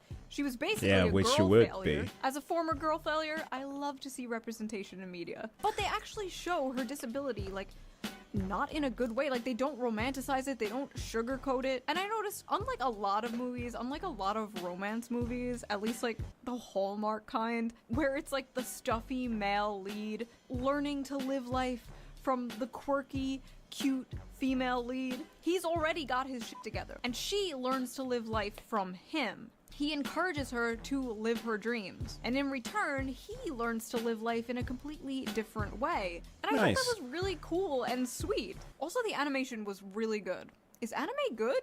Have I been sleeping on anime this entire time? His fantasy is that she becomes permanently disabled and helplessly dependent on him, but can still make him a sandwich. Oh, sounds come about the right. fuck on. After watching the movie, these tweets are even more insane. But even putting the movie aside, just seeing that, like, cute montage out of context, where the fuck are they getting this? That's These the are worst very clearly part. just two happy people. But because the caption was the average male fantasy, their mind immediately goes to the darkest, worst faith interpretation of this.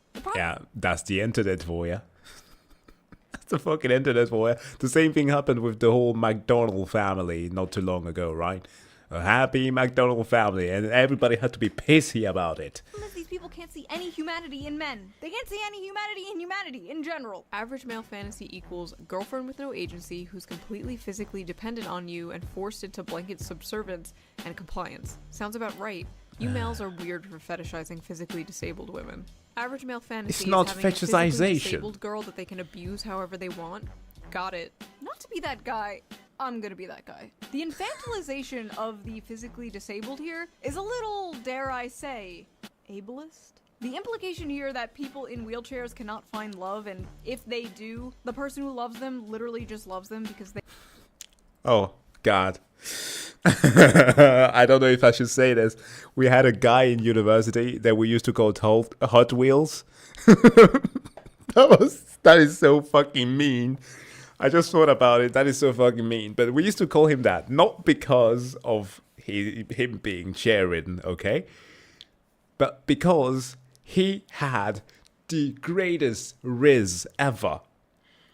Not only could he do tricks on his wheelchair, play basketball, you know, at a pretty freaking great level on said wheelchair, but dude was a smooth talker. He was a... Dude, he carried chicks in front, sitting on his lap. I mean, how? That's fucking immaculate, okay? I want that.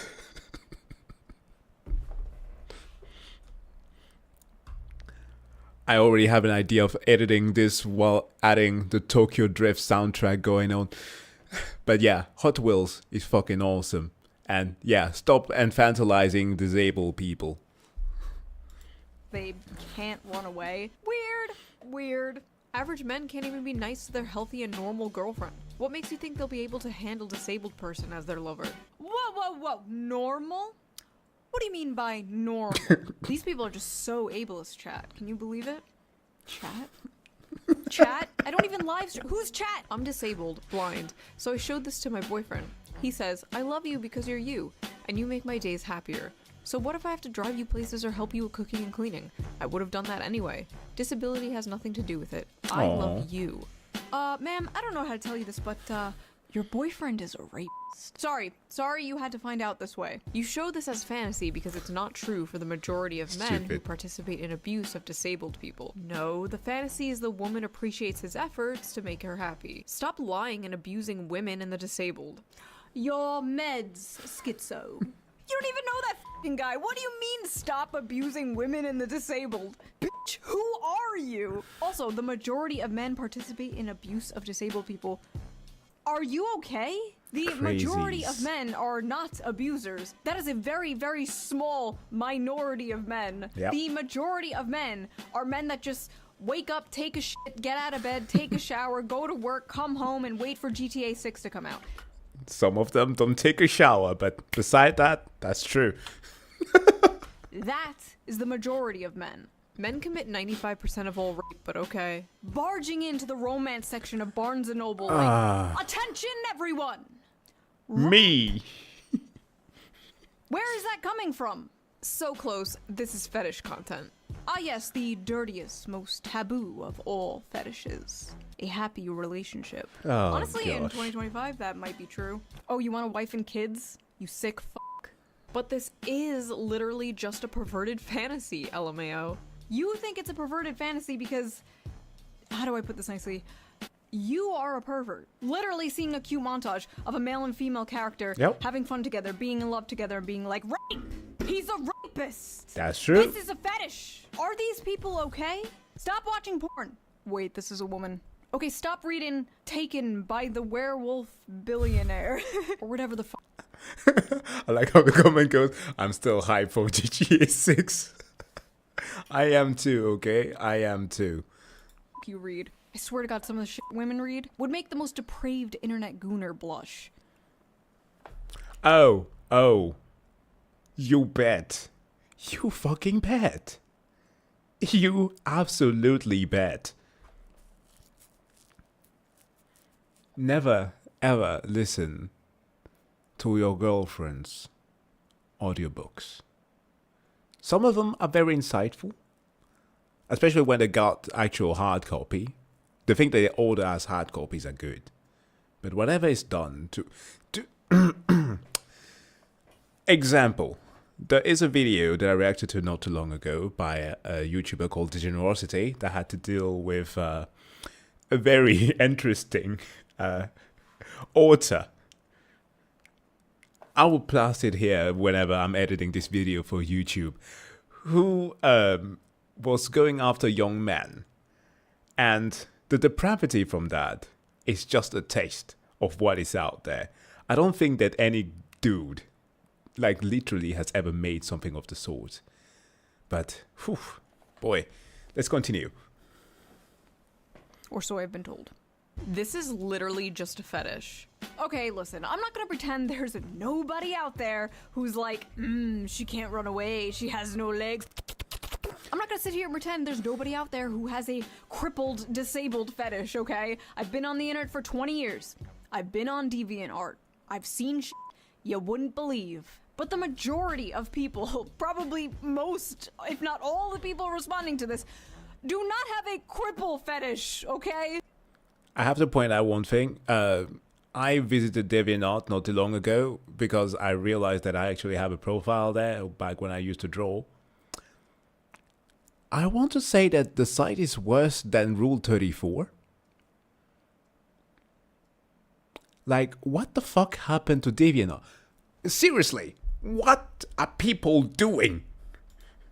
In fact, her being in a wheelchair basically has nothing to do with it. Much like how females coom over, like, vampires or, like I said before, the billionaire werewolf fantasy. This is just the average male fantasy distilled down to its most extreme. So what is the average male fantasy? The average male fantasy is the fantasy of both men and women alike. Yeah. It is simply to love and to be Beloved. But more specifically, the male fantasy is to be a protector and a provider for those that they love. Put a pin in this because we are going to come back to this. Patriarchy! In a big way, trust me. The average male fantasy is being a globally known terrorist. The average male fantasy is that a woman who isn't fat. The average male fantasy is actually job security. You know what? These guys may have a point here. Pedophile alert. Men want disabled child wives. Average male fantasy is a disabled child. More proof that men are pedos. That's a little girl. This is weird. Okay. Yeah, clearly we are not dealing with the whole, yeah, she's a 1,000-year-old vampire and we are seeing just like the image of a toddler, okay? Anime does that a lot and it is foul for it. We've talked about that sometime on the channel before. It is weird. It is weird and I don't fucking care about the context and the whole people labeling them as lollies. What the fuck, dudes? Some mangakas are unhinged. But this is not it. This is just people who have never watched anime in their lives and don't know shit. Again, as she mentioned, tourists. These aren't even tourists. These are... What's a good word here? Pinterest users. So, first of all, she's literally older than the guy. The guy is 22 and she is 24.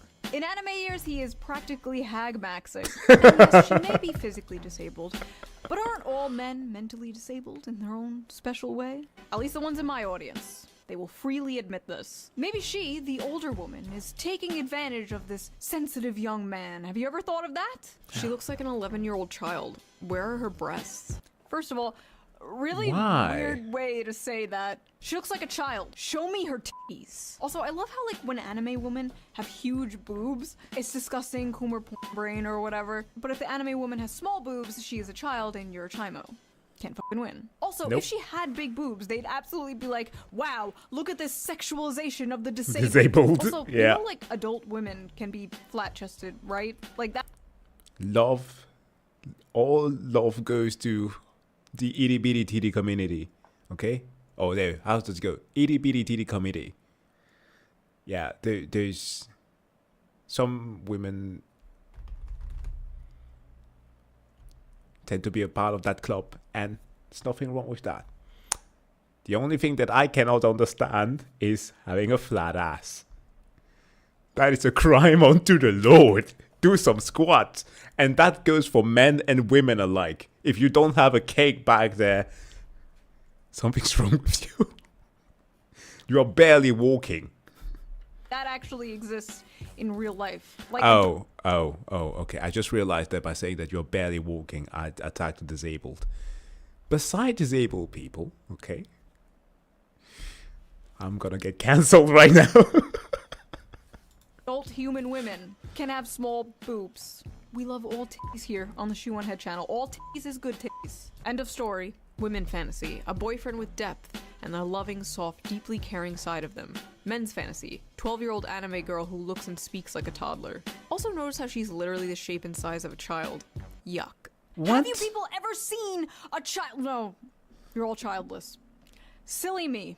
She's not even that short. She's just sitting. See, like when they're laying side by side, she's like a full-grown adult woman. Why do these people look at this and immediately think of child rape? Go to therapy.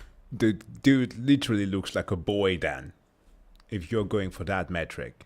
And listen, I know with anime it can get a little weird, right? Like, excuse me, Poo Poo Pee Pee Chan is 2,000 years old and this is Poo Poo Pee Pee Chan.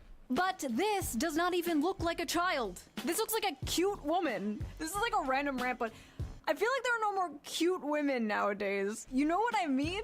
You have all like the Insta baddies, the e-thoughts, the e-girls, the muscle mommies. The best kind. Personal preference, I don't care. It's the best. Fight me for it. The boss babes, the boy babes. But I feel like every woman is just hot now. Which, by the way, I don't think is healthy for the male psyche whatsoever. You shouldn't wake up and be able to scroll through pictures of, like, the hottest woman you've ever seen in your life, like, 20 times before you've had, like, your morning cup of coffee. That's fair. That is fair. That is neither good for you nor the very people who are participating into making that. That's actually one of the reasons as to why I don't make use of Instagram anymore. I deleted the app, logged off. That's why some of you might be wondering, why can't I see any of your content anymore on Instagram? That's because that was deleted by the start of 2025. I no longer have an Instagram profile. That's mostly for my own sanity, because there is an aspect of like comparison to like the physique that I used to have some year ago.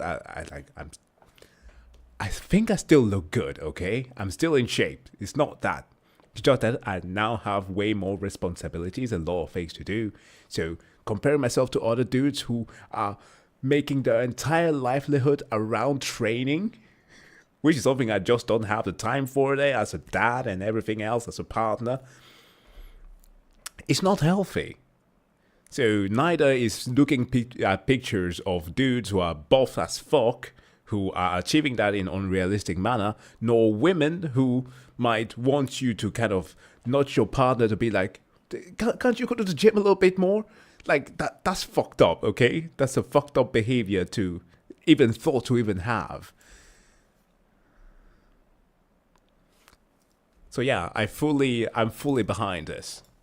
You shouldn't log in and immediately be one-shotted by 10-10s all day, as if that wouldn't make you go insane, as if that wouldn't make you crash out. Like back in the day, you'd probably see like one fine dame on your bus ride to work, and you'd think about her for 40 years until the day you die.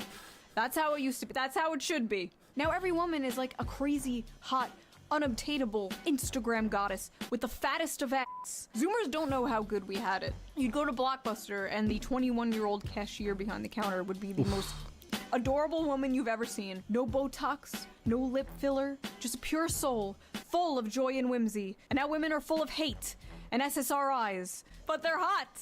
They're hotter than they've ever been. They're hotter and more depressed than they've ever been in history. Sad. What were we talking about? Oh yeah, anime. I didn't take my Vyvanse today, could you tell? Men's fantasy. A big titty woman with the face of a 16-year-old that is useful for cooking, cleaning, and sex. Women's fantasy. Gets treated like a queen and a man who keeps tracks of our periods so he can take care of us. So I'm gonna join the weird club here and be like, what the fuck is wrong with a woman cooking and cleaning for you and who has great sex? The face of a 16-year-old is kind of weird though. Although, I would argue, my own partner always claims it herself. And actually, we have had encounters at some point where she wanted to get some places where she was asked for ID. Which is fucking weird. She's 28. And she still looks pretty freaking young, which is a good thing. So I don't understand where that comes from. It's stupid. Plus, by the way, if you can't cook as an adult, the fuck is wrong with you? I say that all the time. If you can't clean, what the fuck is wrong with you? That's just like a prerequisite for any partner to do. You should be able to cook and clean. That's like to live with another person and respect each other. Now, tracking of periods, that's a good thing. It's important. But yeah, sorry, what was I talking about? I think I speak for a lot of women here when I say our fantasies do not, in fact, include men tracking our periods. Personally, if my husband was like, honey, just a reminder, you're in your luteal phase, I'm taking the kids. Men like to pretend. No, that's not true. That is not true. And I can tell you why now. as a dad and with a partner who had ADHD, who found out that apparently her medication isn't actually putting her in her stable phase, but like sometimes adding her to, like, giving her a feeling of being able to achieve more. Being able to track your period is fucking important, okay? It fucking is. And guys should always do that. If you want to, okay? If you want to. That's fucking important. I can tell you the amount of time that my partner has crashed out for no reason on me. Just been mad for zero reason. Even though I've been trying to be the kindest person for months. And just like out of the blue. And she apologizes afterwards, of course, and goes like, "Oh, my iron was slow. Honey, I love you." That's a true thing. Want this, and then they beat their wife when dinner isn't ready, or their son when he's misbehaving. Okay, hold on. What the fuck? Men like to pretend they want this, and then they beat their wife when dinner isn't ready, or their son when he's misbehaving. First of all, I'm sorry that happened to you. But there are in fact good men out there. I've seen them. Some may be in this very audience. Sorry, I couldn't keep a straight face. This is the shoe on head audience. You're all gremlins. Male fantasy equals a woman that can't run away from him. A woman that's dependent on him. Interesting. When men are involved, it's basic survival instinct to assume the worst. Men are guilty until they prove themselves innocent. You know what? I take my opinions back on free speech. I changed my mind. No more free speech. No more free speech until you bitches learn to behave. A woman's fantasy is a man who won't rape her, and a man's fantasy is raping a woman. I'm sorry, where is the rape, ma'am? Maybe that's how you see it, because you're brainwashed to hate men. So true. I hate how... But in reality, women are the real demons here. Oh, god damn it. They had to do that. It can never just be a simple, measured take. It has to be an extreme one, at all points. We just want a happy relationship. Is it so much to ask for? Yes. Yes, it is. Oh look, more misogynistic gooner fantasy slop written by misogynistic gooner men. This is why 70% of anime is garbage. So...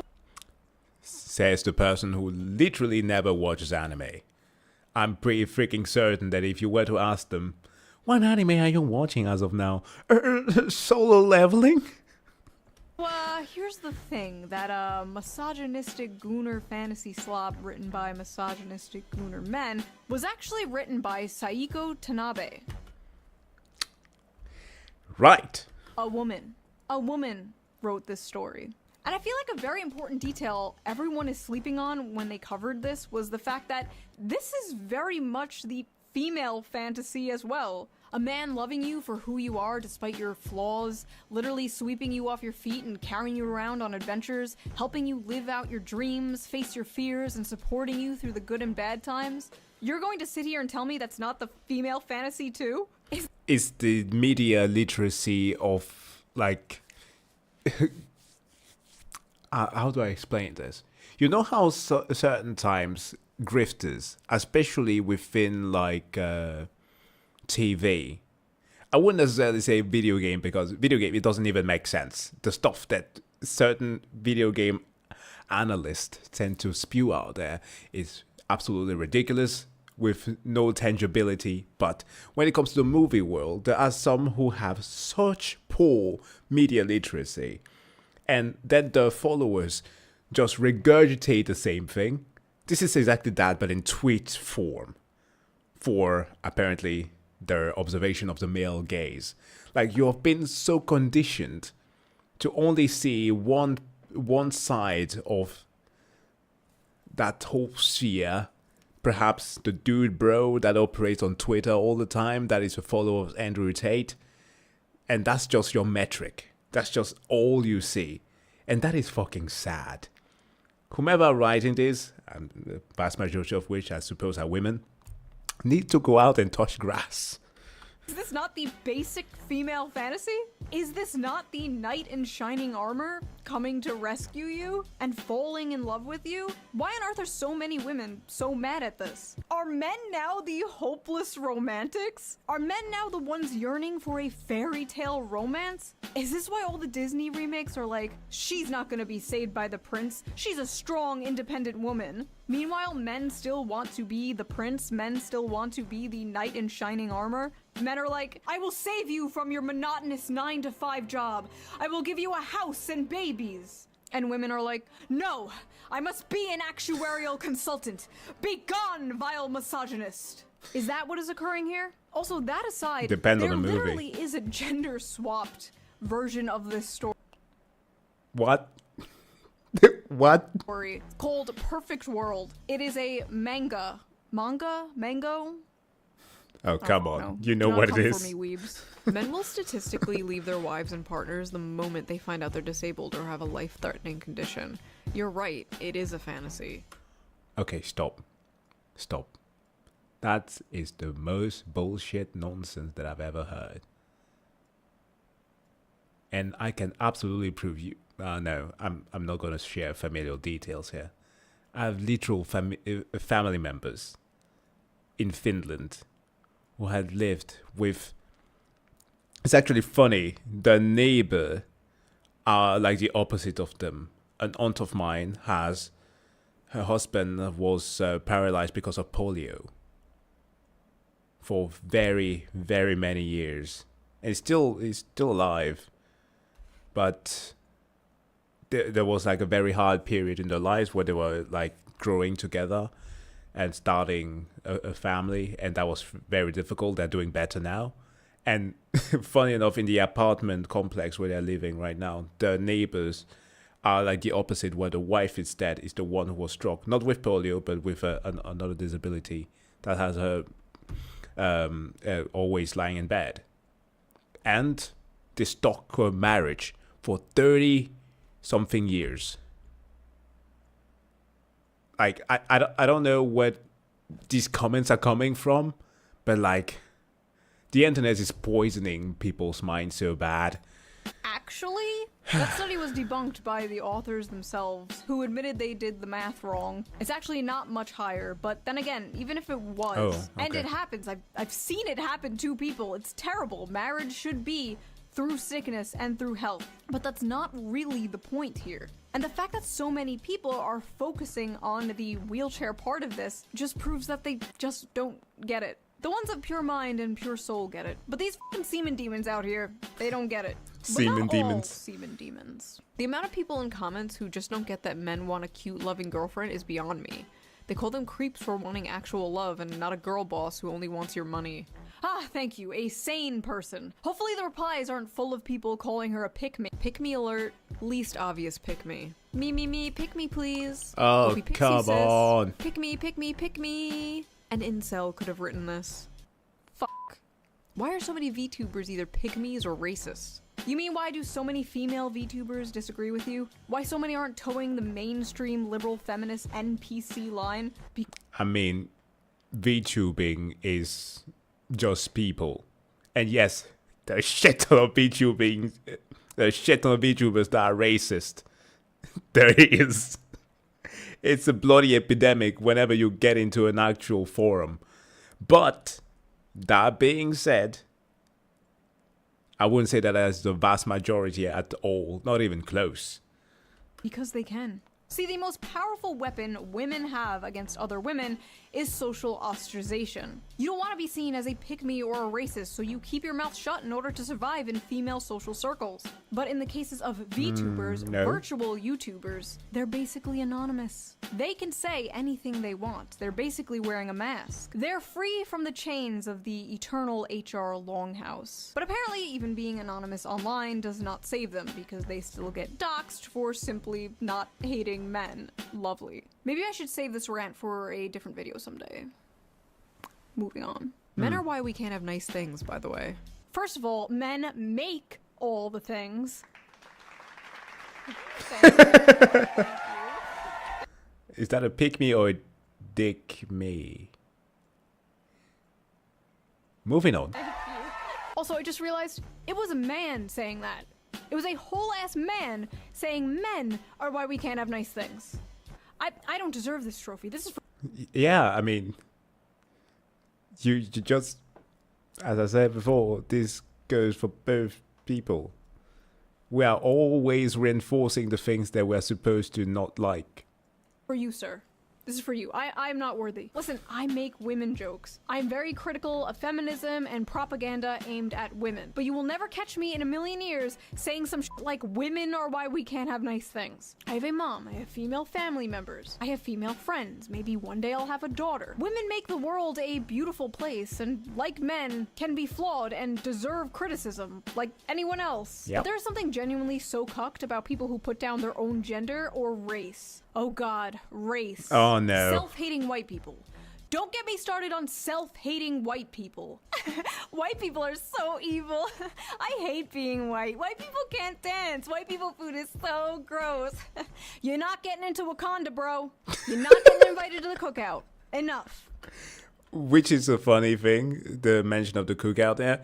There was a funny phenomenon that happened by the end of last month, which was this wonderful black lady who just out of the blue just decided to claim that redheaded people, or gingers was actually the worst that she said, are black people. And the thing that unfolded out of that was the genuinely most wholesome movement that I've ever seen. You had a hell of a lot of black creators and or just people online who were just saying, yeah, welcome to the family. That was just the funniest thing ever. Like there was this video of a dude who was like, do you know what black people like Wendy's a lot? And just showed a bucket with Wendy's on it. Oh, that was so good. Like genuinely, they were just taking in the wholesomeness, and of course a bunch of redheads were just happy about the entire thing. That's how those kind of things should be handled. All these race discussions. Find the thing that we actually do agree on, things that we actually like about each other, and focus on that.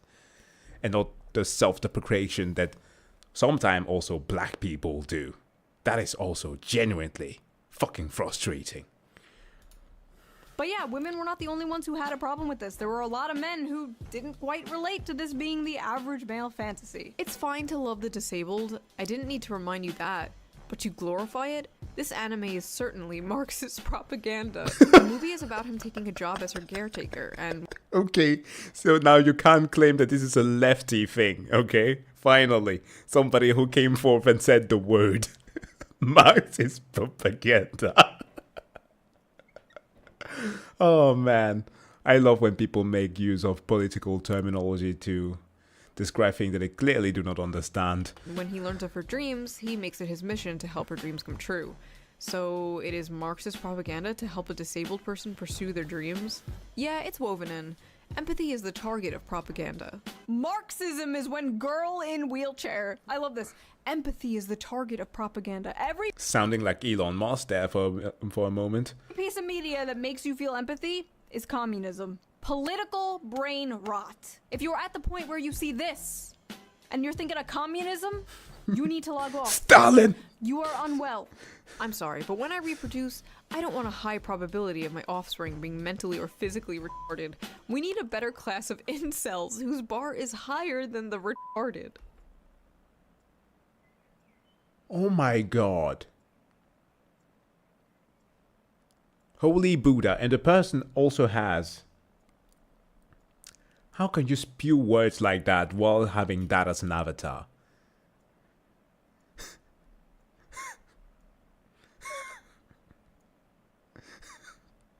It's like seeing people making transphobic jokes in June while having a femboy avatar of an anime character.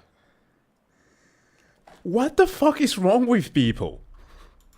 She's not retarded, she has a spinal injury that's not genetic. Also, what is this LARP? I love how everyone is just kind of having like a normal conversation about this clip, and this guy just comes out of nowhere like, I would never put my pure white seed in such a vile creature. Like, you absolutely know this guy has a non-white girlfriend. They all do, all these, like, I hate white people women always have white boyfriends. All these I hate non-white people boys always have non-white girlfriends. I don't know what it is, but I've seen it too many times. I guarantee you when this man logs off of his Black Sun Roman statue Twitter account, he's clapping Latina booty cheeks. My fantasy is not being a simp, but okay. Fellas, is it simping to love a woman? Nah, Yes. this is not the male fantasy. That man is a beta male. If she wasn't in a wheelchair, she would leave him for Chad. And this is why women are crashing out. No. No. Somebody had to come and do this. Fellas, is it beta to love a woman? This is not my fantasy. This is some gay shit, to be honest. Fellas, is it gay to love a woman? What no pussy does to a motherfucker. Brother, I've seen what pussy does to a motherfucker. And it's far worse. The average male fantasy is taking care of their crippled wife. I don't think I've ever had that fantasy before. I thought it was gonna be about going on some quest to kill the dragon to win the princess or something. It is. That is the average male fantasy. But there are no dragons to slay. There are no princesses to save. But there is that little old lady in the grocery store who can't quite reach that top shelf. There's that heavy box the pretty girl you work with can't quite lift herself. There's that jar of tomato sauce your wife can't quite open. There's that Lego set your little son can't quite put together himself. Or there is this paraplegic girl who wants to see the ocean. This is the Princess and the Dragon story. And despite what many are told, men do have a lot of love to give. And they want some kind of excuse or mechanism to show that love. Yes. The amount of people, dudes, myself included, who have gone through so much hardship, who have like internalized this feeling of, I need to be hard.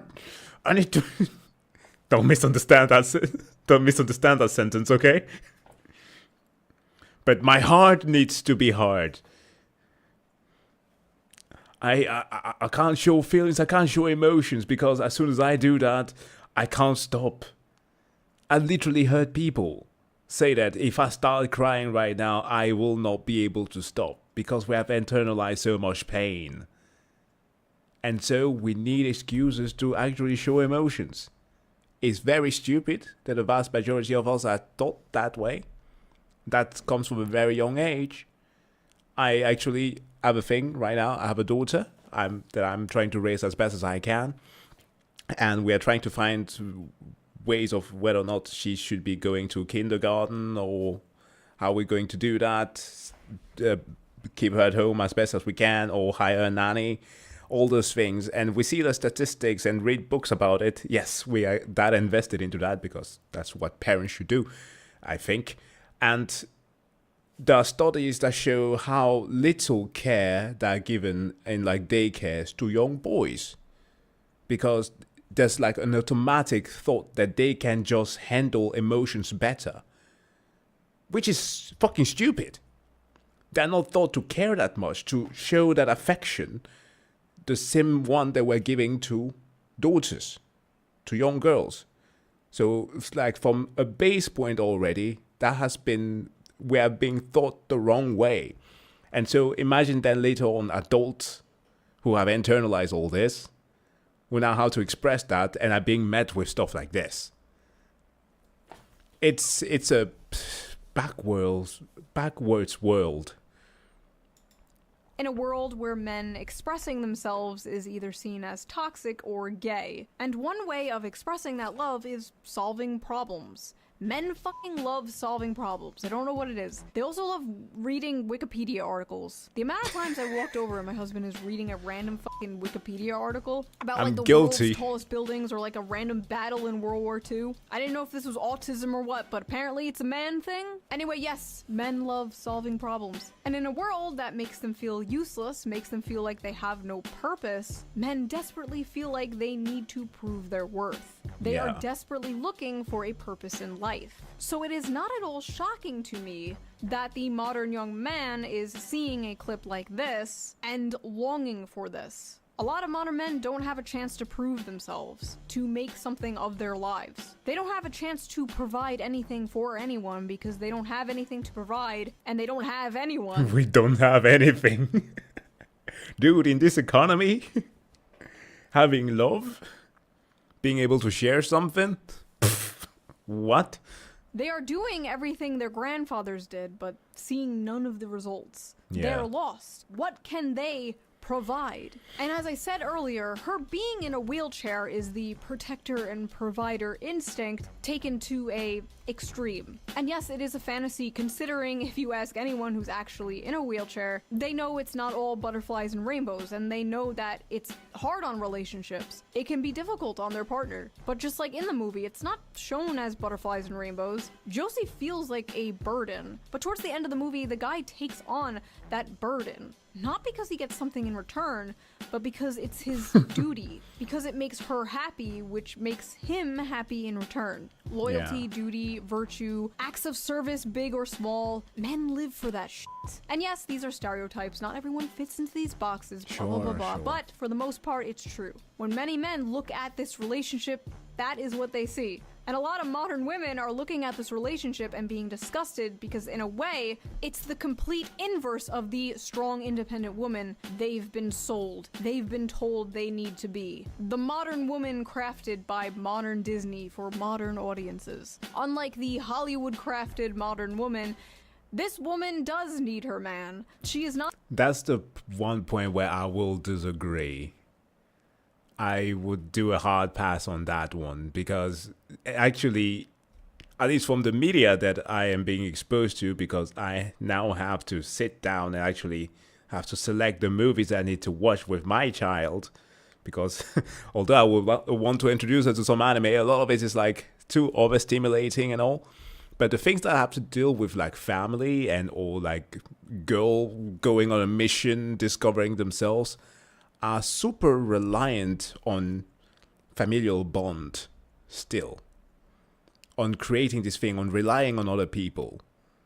Yes, there is the message of wanting to be something for yourself, having independence and all, but it always boils down to, you cannot do it yourself. Not in this world, you need to rely on other people. But I guess I'm just being exposed to other type of media. But yeah, I guess that's just me. Not strong, and she's not independent, at least physically. This doesn't mean she's like an empty vessel with no thoughts or freedom. No, in fact, in the movie, Josie does roll away from him a few times. It is a fantasy not because of a power imbalance, but because the man has a tangible purpose, and the woman is willingly and lovingly letting him fulfill that purpose. Because I can depend on you. I know that if I ever feel frightened, I can just reach out to you. Men simply want something good to die for, to make it beautiful to live. This manifests in a lot of ways, but the most common is having a loving partner and or a family. Something unobtainable to many people nowadays. So yes, literally one of the most normal things ever is becoming a fantasy. Sad. Also, men will deny this, but they absolutely have a biological clock. It may not hit in your teens or your 20s, but one day you're going to have a dream. You have a little daughter making you pancakes with your wife in the morning, and you're not going to be able to get it out of your head. And that's is the male biological clock. Everything you do, the money you make working that grating 9-to-5 job, it will all be for something bigger and more important than yourself one day. Absolutely. You will come home to a warm and happy home, greeted by people who care about you, and love you, and rely on you, and everything will make sense then. Until then, you'll just be on the internet, being called a misogynist, for wanting something bigger and more important than yourself, for wanting something beautiful and normal. And that is the average male fantasy. That and 3 hot chicks at once. Hell yeah, brother. Haha, you know what I'm saying? So that was that little video. Men in the comments, let me know. Am I correct? Is that the average male fantasy? It's so weird to be watching videos like this. Like, I would bet that 5 years ago, if I was exposed to this stuff like this, I would have had a way different approach to responding to this. But like, yeah, when you are yourself in that last scenario, it hits different. Or is it not that deep? Men and women in the comments, what is your fantasy? And no, I don't mean that. I don't want to hear about how you want to be crushed by a 12-foot futa. That is between you and God, not you and she on him. I mean, what is your ultimate dream? Do you want to travel the world? Do you want a nice big family one day? Do you want to own a farm? Do you want I want to serve the Emperor. Pipe bombs? Let me know in the comments and I will see you soon with a new... You want to live in a shed in the woods and make pipe bombs? Let me know in the comments and I will see you soon with a new video. You can't avoid a Unabomber joke. It's a classic. Must be added to any video out there. God damn. Okay, thank you, Shu. Thank you for that. I would like to serve the Omnissiah. Well, not as a... No, actually, that's wrong. God damn. When I think about what the Mechanicus do to machines. No. Let me rephrase that. I would like to serve the Emperor of Man as he gets off his freaking throne. That was a good video.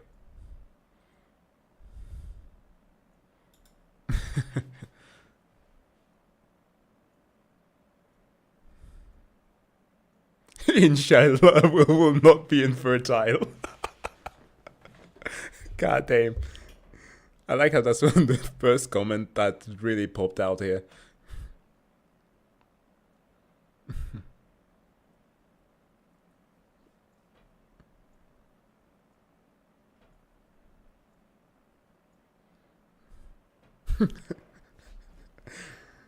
Yeah. I think it's crazy that... Oh no, what do we have here? Yeah, the average male fantasy being appreciated. Yeah, that's basically it. Everybody wants to be recognized for who they are.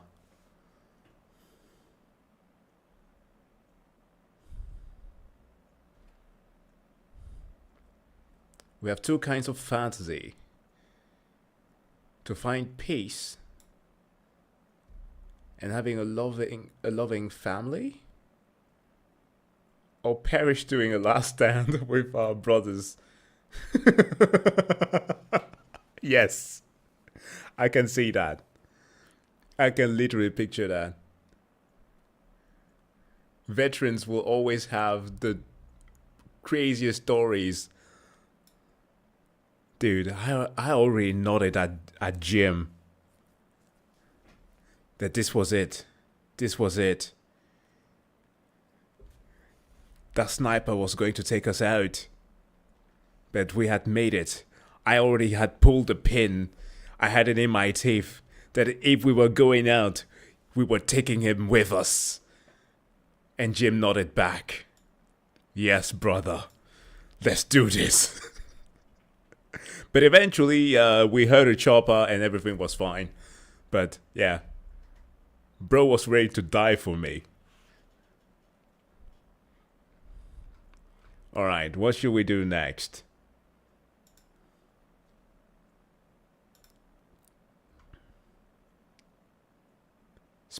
Oh, what the fuck? Okay, I'm sorry. Oh, hold on.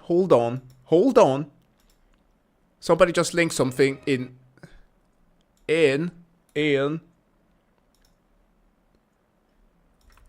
the Discord server. What is this?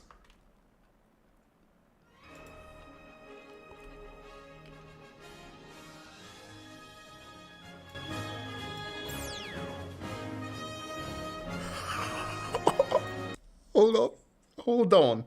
Spaceballs 2.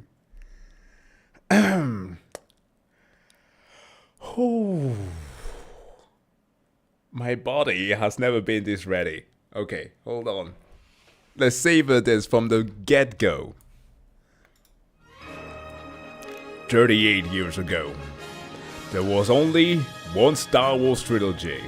But since then, there has been a prequel trilogy, a sequel trilogy, a sequel to the prequel, a prequel to the sequel, countless TV spin-offs and movie spin-offs to the TV spin-offs, which is both a prequel and a sequel, not to mention 2 Dunes, 7 Jurassic Parks, 2 Avatar plus an upcoming Avatar's making 5 Avatar, 36 MCU movies with 2 different Robert Downey Jr.'s, DCEU Attempt 1, DCEU Attempt number 2, an animated Lion King, a live-action animated Lion King, a live-action animated Lion King prequel, 8 Harry Potter movies, a TV series oh my fucking god, so much!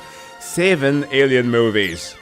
Not to be mistaken, of course, with the old Predator stuff.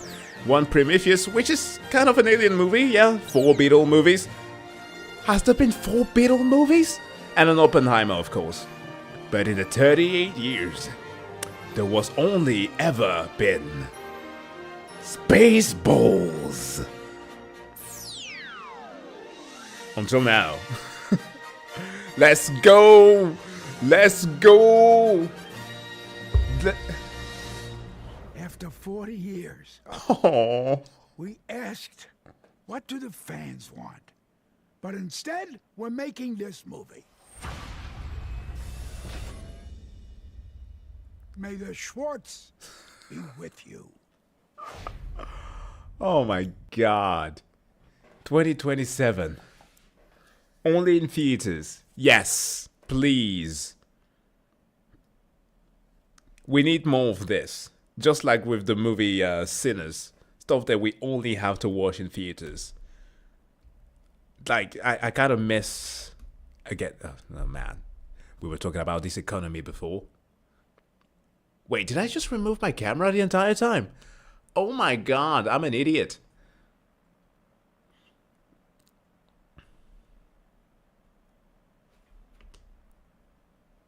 Oh, there I am.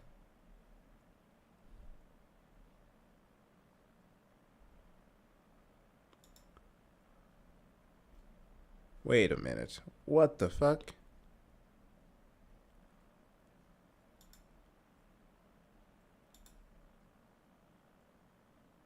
Oh, it's YouTube that's fucking around.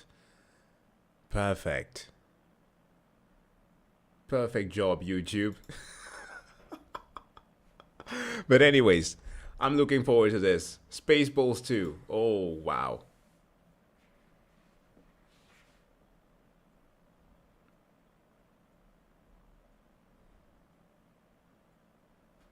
You don't know what Spaceballs is? Okay. You have some homework to do. I cannot explain it to you. It's a religious experience. You need to watch it for yourself.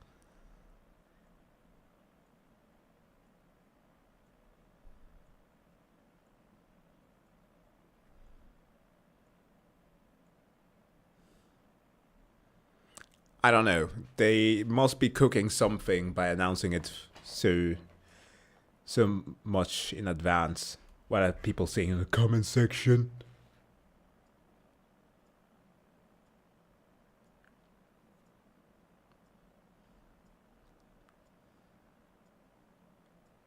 Oh.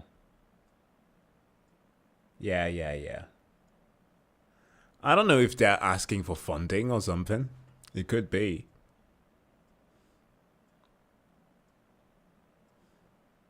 That's interesting. But speaking of which, gentlemen, it is... I need to read a message here real quick, so... Give me a minute.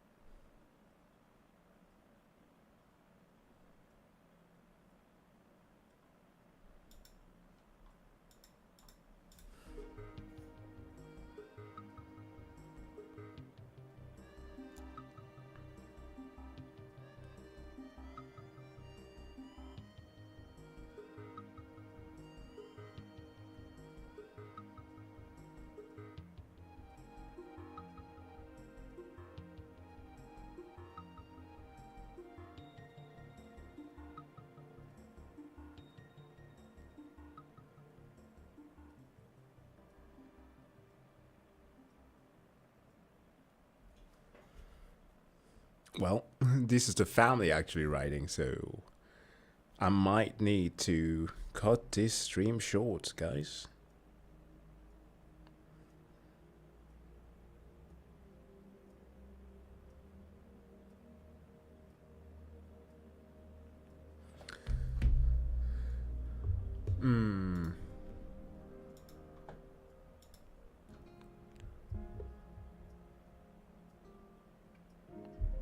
Yeah, unfortunately, I don't think that I have much time now.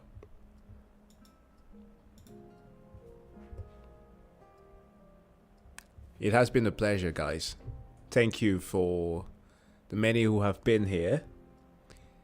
It's wonderful. I've managed to do both things now, to stream on equally on Twitch and YouTube. I will fix the entire comment situation there for the YouTube comments so that yours can also be displayed. So, but thank you all for being here. It was pretty fun. Actually, hold on. I need to double check something. When is the 15th? That is on Sunday, right? We need to do something special on Sunday. It is Father's Day. I have a plan on doing a tier list on the best video game fathers. So, tune in Sunday. We are doing that. That's gonna be the theme of the stream. So, if you're interested, at least, if you have the time, make sure to join. That being said, thank you so much for being here, and have a wonderful evening. All right? Take care.